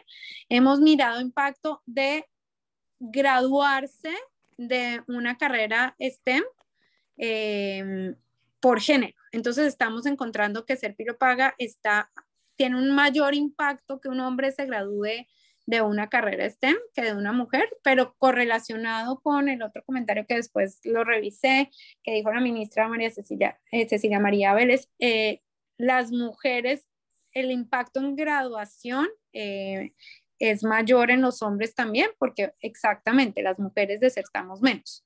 Entonces, quizás también por eso el impacto en ver los graduados de STEM es mayor. En cuanto a los impactos que estás viendo en las redes de familia, me parecen súper interesantes y no me sorprende que sean distintos a los de Estados Unidos, porque pues claramente yo no soy socióloga, pero pues somos distintos. Los latinos queremos a la familia y protegemos a los nuestros, entonces no me sorprende que las reacciones sean tan distintas entre aquellos de países desarrollados que no desarrollados. No podemos mirar eso con estos datos, pero maravilloso con otros datos. Lo que sí sé, y Fabio puede responder más, es que incluso también en el muy corto plazo, los hermanos de en las familias donde había un pilo, la probabilidad de que un hermano fuera a educación superior también está aumentando. Así el hermano no se ganara ser pilo paga, pero solo ver a su hermano grande ir a la universidad, como que la familia y el mismo hermanito chiquito aumentaba también la probabilidad de acceso a educación superior, que es otro de los grandes impactos positivos, externalidades positivas que trajo el programa. Pero fascinante lo que mencionas y tenemos que hablar y nos muestras todos estos y te mostramos más del otro. Fabio, no sé si comentar algo tú también. Gracias. Marcela Meléndez, adelante. Gracias, muy rápido. A mí me encantó ver los resultados de este trabajo. Tengo como un par de comentarios medio filosóficos. Uno es que hemos hablado del costo de este programa. Y yo creo que este programa es un programa que realmente logra mover una tuerca en términos de desigualdad de oportunidades. Logra cambiar la ruta de personas que estaban como formateadas de otra manera de acuerdo con sus circunstancias al nacer y logra sociedades menos segregadas. La pregunta es uno, ¿cuánto debería pagar por eso? Entonces yo no tengo claro que sea un programa tan costoso. No me parece que sea equivalente a pensar que generamos un cupo en una universidad pública y que eso es equivalente. Eso es como una cosa que creo que deberíamos estar discutiendo. Y la otra que pensé mientras veía la presentación, Catherine, y que conecta con una conversación que estaba teniendo hace un rato hoy mismo con Eduardo Lora. Uno dice, no, sí, buenísima la presentación. No, pésima, la entendimos solo los economistas. No, realmente esto genera unos debates muy complicados, donde hay una carga ideológica muy fuerte del otro lado, y somos pésimos comunicando. Yo tenía aquí a mi esposo, que no es economista, que está muy interesado en el tema, y me decía, no entiendo los punticos, ¿no? Lo digo porque creo que es una reflexión general, porque si queremos hacer algo en Colombia, yo creo como Rudy que este es un programa que uno tendría que defender. No creo que sea un experimento de una sola vez, y creo que no es solo un programa de educación superior, creo que es mucho más que eso, y así debería ser defendido, con participación del sector privado, ajustando la contribución que hacen las universidades, y etcétera, incluso pensando en contribuciones desde los estudiantes, o sea, de pronto ajustándolo, pero creo que es un programa que tiene una potencia muy grande. Y creo que estamos estrellados porque no solo hay un tema de presupuesto, sino un tema de carga ideológica muy fuerte, que piensa que esto es un subsidio a las universidades privadas y no un programa que tenga unas implicaciones. Entonces, mientras nosotros no logremos dar esa conversación, que no, en un espacio donde no haya gráficas de punticos que la gente no entienda, no sé cómo la vamos a dar. Yo creo que lo que ustedes están haciendo es el germen de una conversación muy importante que está pendiente. Quería decir eso. Muchas gracias. Catherine, adelante. ¿Será que puedo comentar lo que dijo Marcela? Digamos, Marcela, a mí me parece súper importante ese punto tuyo, porque una de las discusiones que estamos haciendo sobre el costo-beneficio es, bueno, ¿cuál es el beneficio de la mayor movilidad social? ¿Cómo lo medimos? Porque eso es un costo, digamos, es un beneficio social súper alto. Entonces, digamos, a los beneficios positivos que, digamos que, pues que las primeras estimaciones dan bien, hay que sumarle todos estos costos, todos estos beneficios, digamos, de que la sociedad es más igualitaria. Eso cómo se mide, digamos, ese es un reto que tenemos todos nosotros. Digamos, y para comentarte, nosotros hicimos esta presentación al ministro Gaviria hace como unas 2 semanas.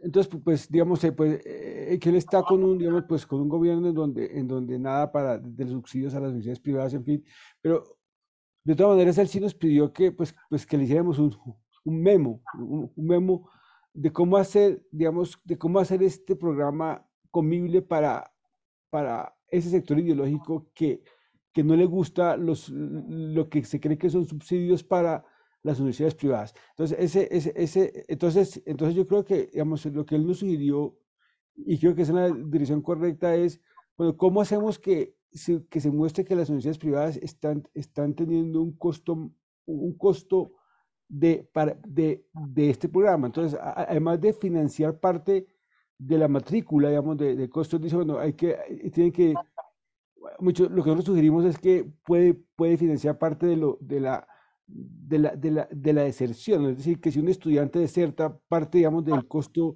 de esos recursos sean asumidos por las universidades privadas. En fin, porque como tú le dijiste, es un programa que, digamos, que como experimento de política pública tiene unos impactos que yo no les he visto en los muchos programas pues, que he evaluado, y en los muchos que he leído son realmente gigantescos. Yo quisiera agregar dos cositas. Hay un lado que se nos olvida, y es el impacto en los niños de las familias más ricas, que tuvieron que terminaron encontrándose en el salón de clase con una gente con la que no se encontraba. Eso es parte, digamos, de una sociedad más igualitaria que permitió este programa, y que yo creo que de alguna manera hay que resaltar, porque no solo cambia la vida de los niños más pobres, cambia también la vida de los niños más ricos, y con eso tiene el potencial de cambiar cómo funciona una sociedad entera. Y la otra cosa, que es un detalle chiquito, Gina decía, aumentó como el promedio de la prueba, del puntaje de la prueba Saber. Lo que es impresionante es que aumentó el número de niños que empezaron a tomar la prueba Saber 11. Yo estaba en ese momento en la junta directiva del ICFES, y empieza a ser pilo paga, y al siguiente año empieza a multiplicarse la cantidad de niños que toman. No sé si todos sabían, yo no sabía que no era obligatorio tomar el Saber 11. Lo toman los niños que quieren y que aspiran a entrar a la universidad.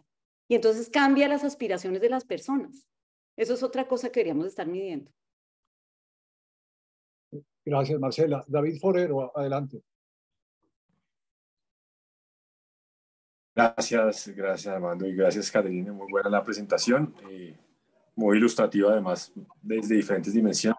Yo creo que este es un programa igual que es una intervención puntual que genera un efecto, digamos, multiplicativo sobre el sistema. Yo quería mencionar simplemente como 3 ventajas que no se mencionan en el estudio, y 2 desventajas, aunque ya se mencionó.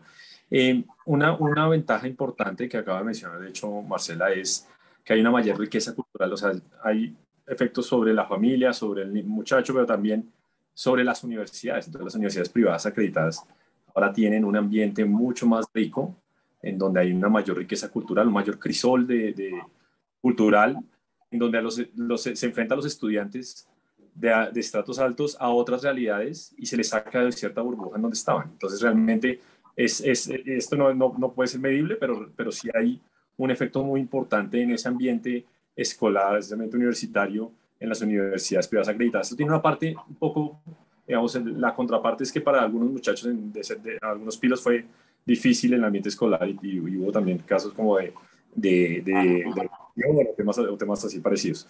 La segunda fue que la forma de presentar, que pareciera que los cortes fueran decisiones ad hoc del ministerio, y realmente hubo una mejora, como dijo Gina, una mejora en los puntajes.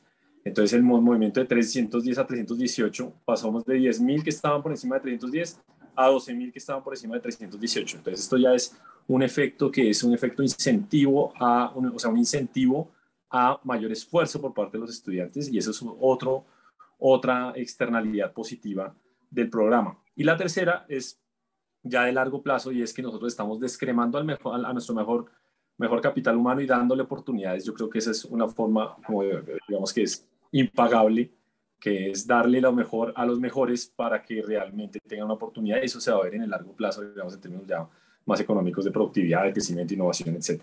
Y 2 desventajas. La primera, digamos, que la he escuchado mucho, es que, digamos, dado que tenían garantizada la matrícula de los estudiantes, las universidades privadas, es una externalidad negativa, digamos, que no puede controlar.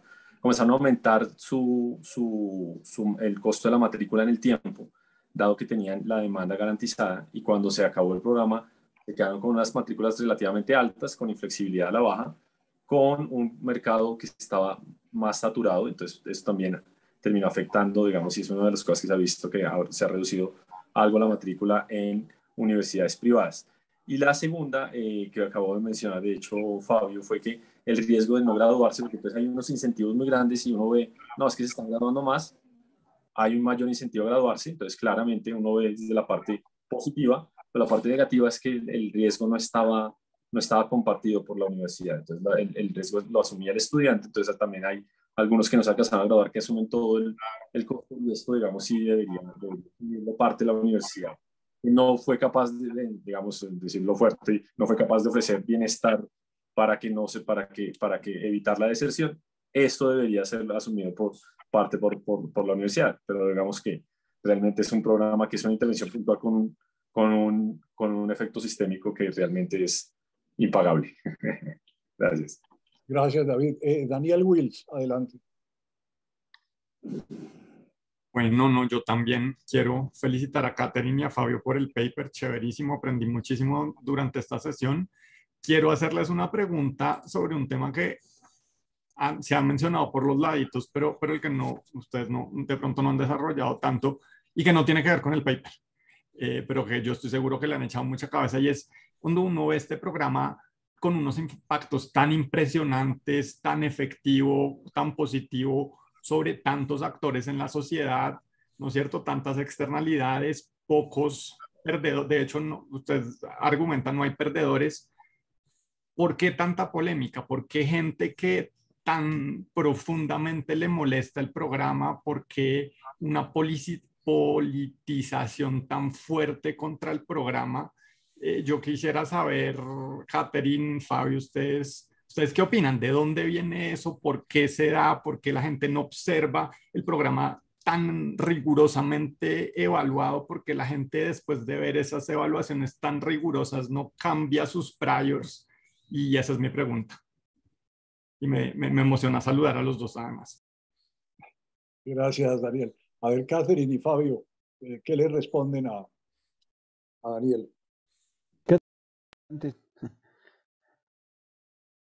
No me dejas a mí.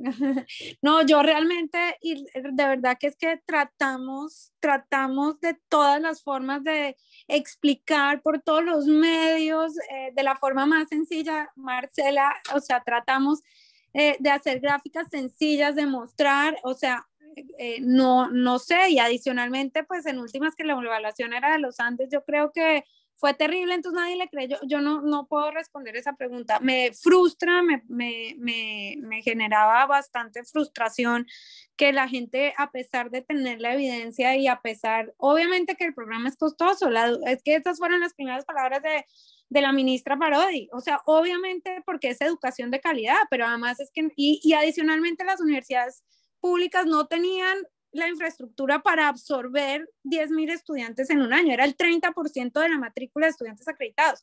Es que, y comenzó con la pregunta de Eduardo, que le preguntaron que por qué si era tan exitoso, por qué se terminó Serpilo Paga. No entiendo, no sé, Fabio, tú más elocuentemente responde esa pregunta que yo no la puedo responder. No, digamos, yo he hablado con muchas personas que están en la otra orilla. Digamos, ellos tienen como dos argumentos. Uno dicen es que como la educación es un derecho, entonces no puede ser prohibida digamos, el Estado no puede, digamos, financiar, digamos, a las universidades privadas para que den ese derecho. Entonces es como esa concepción, digamos, inicial. Y dos, digamos, es digamos, es una carga ideológica fuerte, como lo mencionó la Nano en el chat. Está esta concepción de que los subsidios a la demanda son neoliberales y que lo que se quiere es un sistema universal, digamos, de universidad pública y no focalización de subsidios, en fin. Entonces, digamos, en mi experiencia, nosotros le presentamos la primera evaluación de impacto, digamos, de corto plazo a muchas personas, digamos, y en realidad la evidencia no era tan importante. Digamos, uno le decía, mira, es que este es el efecto, no sé qué. Decían, no, es que no importa el efecto, se le está dando plata a las universidades privadas. Entonces, había, Daniel, la carga ideológica es tan fuerte, digamos, o era tan fuerte que era casi imposible convencer a alguien digamos, de que el programa era valioso. Ahora, quizás entonces, si uno les dice, digamos, no, es que las universidades privadas van a tener van a hacer mucho más esfuerzos, digamos, si parte de la deserción está financiada por las universidades privadas, que las universidades privadas ponen algo más, quizás eso ayude, digamos, a que sea digamos, tenga más acogida entre este sector. Pero en realidad, como tú le dijiste, la barrera ideológica quizás es la más difícil de pasar, a pesar de que la evidencia positiva es tan grande. Eso básicamente es eso. Gracias, Fabio. A ver, le voy a dar la palabra a Cecilia María y a Rudy otra vez. Cecilia primero. Sí. Sí, yo voy a hablar ahora como rectora. A mí también me tocó recibir muchos muchachos de esto y de un efecto que ya lo dijo David, pero que es muy impresionante lo que mejoraron las universidades con la entrada de estos muchachos. O sea, pedagógicamente, o sea, era un reto para los maestros también ver muchachos distintos. A mí me decían los de arquitectura, es que es una concepción distinta del espacio. Y eso nos puso a nosotros a pensar y a discutir, e inclusive en términos de investigación, entraban realmente muchas ideas distintas y yo creo que fue un impacto en términos de calidad muy interesante para las universidades privadas, que yo creo que eso pues es difícil de medir, pero también es una externalidad importante.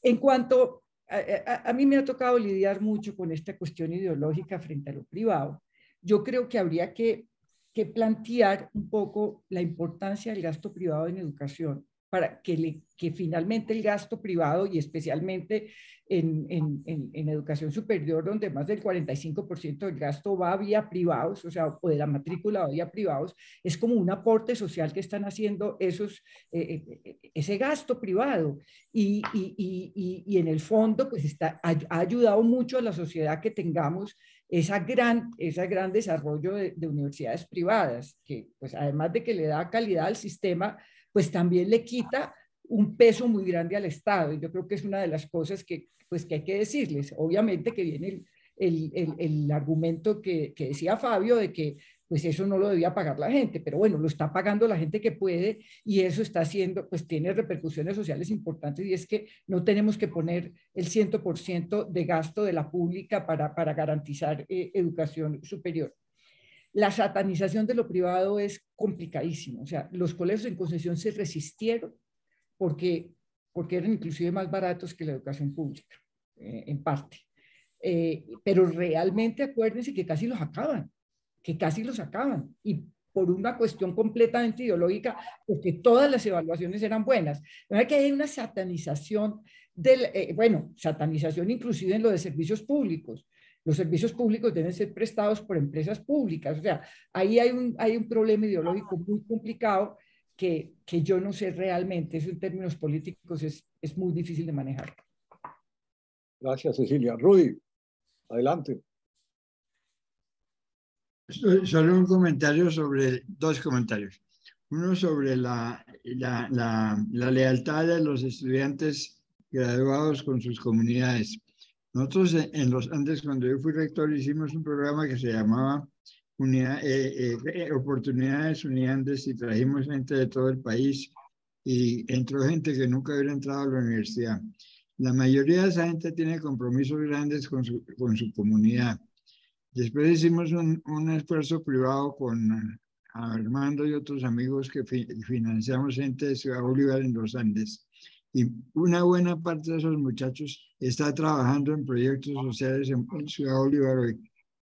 Algunos porque no consiguieron empleo del sector privado porque su dirección era Ciudad Bolívar.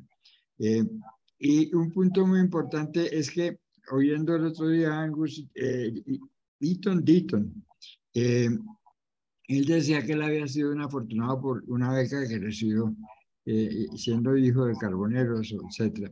Entonces yo me puse a pensar cuántos premios Nobel en economía no vendrán de programas como Pilo Paga. Por ejemplo, Harvard tuvo un programa en que traía muchachos pobres de Brooklyn, Colombia también, Y si uno hiciera el inventario, yo creo que nos sorprenderíamos de todos los beneficiarios de los pilos pagas en el mundo. Gracias. Gracias, Rudy. Bueno, no tenemos más manos levantadas. Quiero invitarlos a las personas que quieran hacer un comentario final, algún comentario, o si no, le quisiera dar la palabra para terminar a Catherine, a Fabio y a Gina. Gina, yo creo que Gina debe estar orgullosa de su tarea, de lo que hizo, de los resultados, de los aportes que su programa le dio al país. Entonces yo creo que muy importante, y como ven, a pesar de que el programa se acabó, pues estamos discutiendo todas las ventajas y seguramente alguna vez este tipo de ideas van a renacer. Entonces, Catherine, tus comentarios finales a Fabio, y si Gina quiere decir algo, súper bienvenida. Gina acaba de salir, se despidió y les manda en el chat. Muchas felicitaciones a Catherine, Juliana, Fabio. Ya le he dicho a Juliana que soy fan número 1 de ustedes. Gracias, me tocó irme. Abrazos a todos, gracias nuevamente. Ok, Catherine.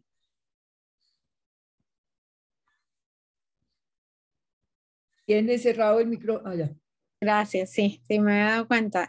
No, pues mil gracias a todos por los comentarios y todos los aportes que nos han dado. Como dijo Fabio y como lo han dicho todos en últimas, y me encantó. Gracias además por la invitación a este debate tan interesante. No sé, Fabio, si tú quieras decir algo más, pero creo que también mencionaste que, bueno, la pregunta más o menos como la que dijo Daniel, ¿cómo hacemos para lograr en un memo que Alejandro pueda convencer al presidente y que algo, no igual, porque claramente hay cosas para mejorar, el tema de financiación de las universidades privadas que pongan plata, los propios jóvenes, pero ¿cómo hacemos? O sea, ustedes saben, ustedes son los que han estado en estos lugares de decisión en el país y pues nosotros desde la academia necesitamos pues la ayuda de ustedes. O sea, no sé, Fabio, no sé qué más quieras decir tú. No, digamos, pues exactamente esa es pues el siguiente paso, ¿no? Porque porque todos queremos pues que esto continúe, lo que plantea el ministro Holmes. Claro, el sector privado puede continuar al programa, etcétera, pero eso toma tiempo. Y lo que queremos es que continúe, así sea en una forma modificada, digamos, sin cometer los errores que tuvo Generación E. Entonces, digamos, la máxima ayuda, pues la ayuda que les pedíamos era cómo presentar esto para que sea, pues para mostrar que en realidad tiene estos efectos tan importantes y que es necesario que el Estado ponga parte de la financiación para este programa. Entonces, eso es el siguiente reto, digamos, y lo que queremos es como ayuda para comunicar, digamos, cuáles son las ventajas digamos, y cuáles son los efectos y los beneficios tan grandes que tiene este programa en una población que nunca lo hubiera tenido.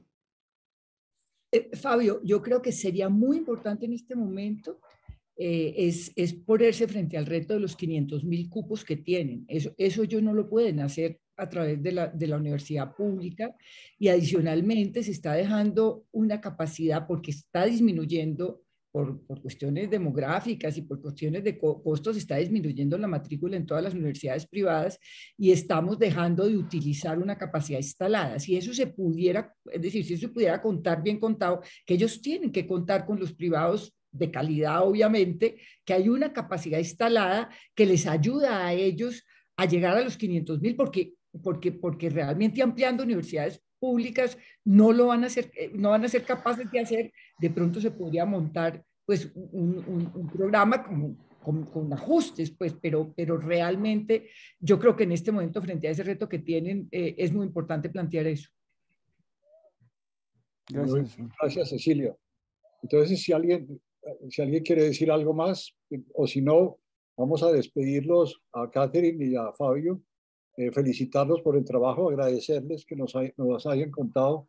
Hemos tenido una discusión muy interesante Y quisiera invitar a toda la gente que los despidamos con un gran aplauso y muchas felicitaciones otra vez. Muy importante lo que están haciendo. Muchas gracias. Muchas gracias a todos y a todas. Gracias.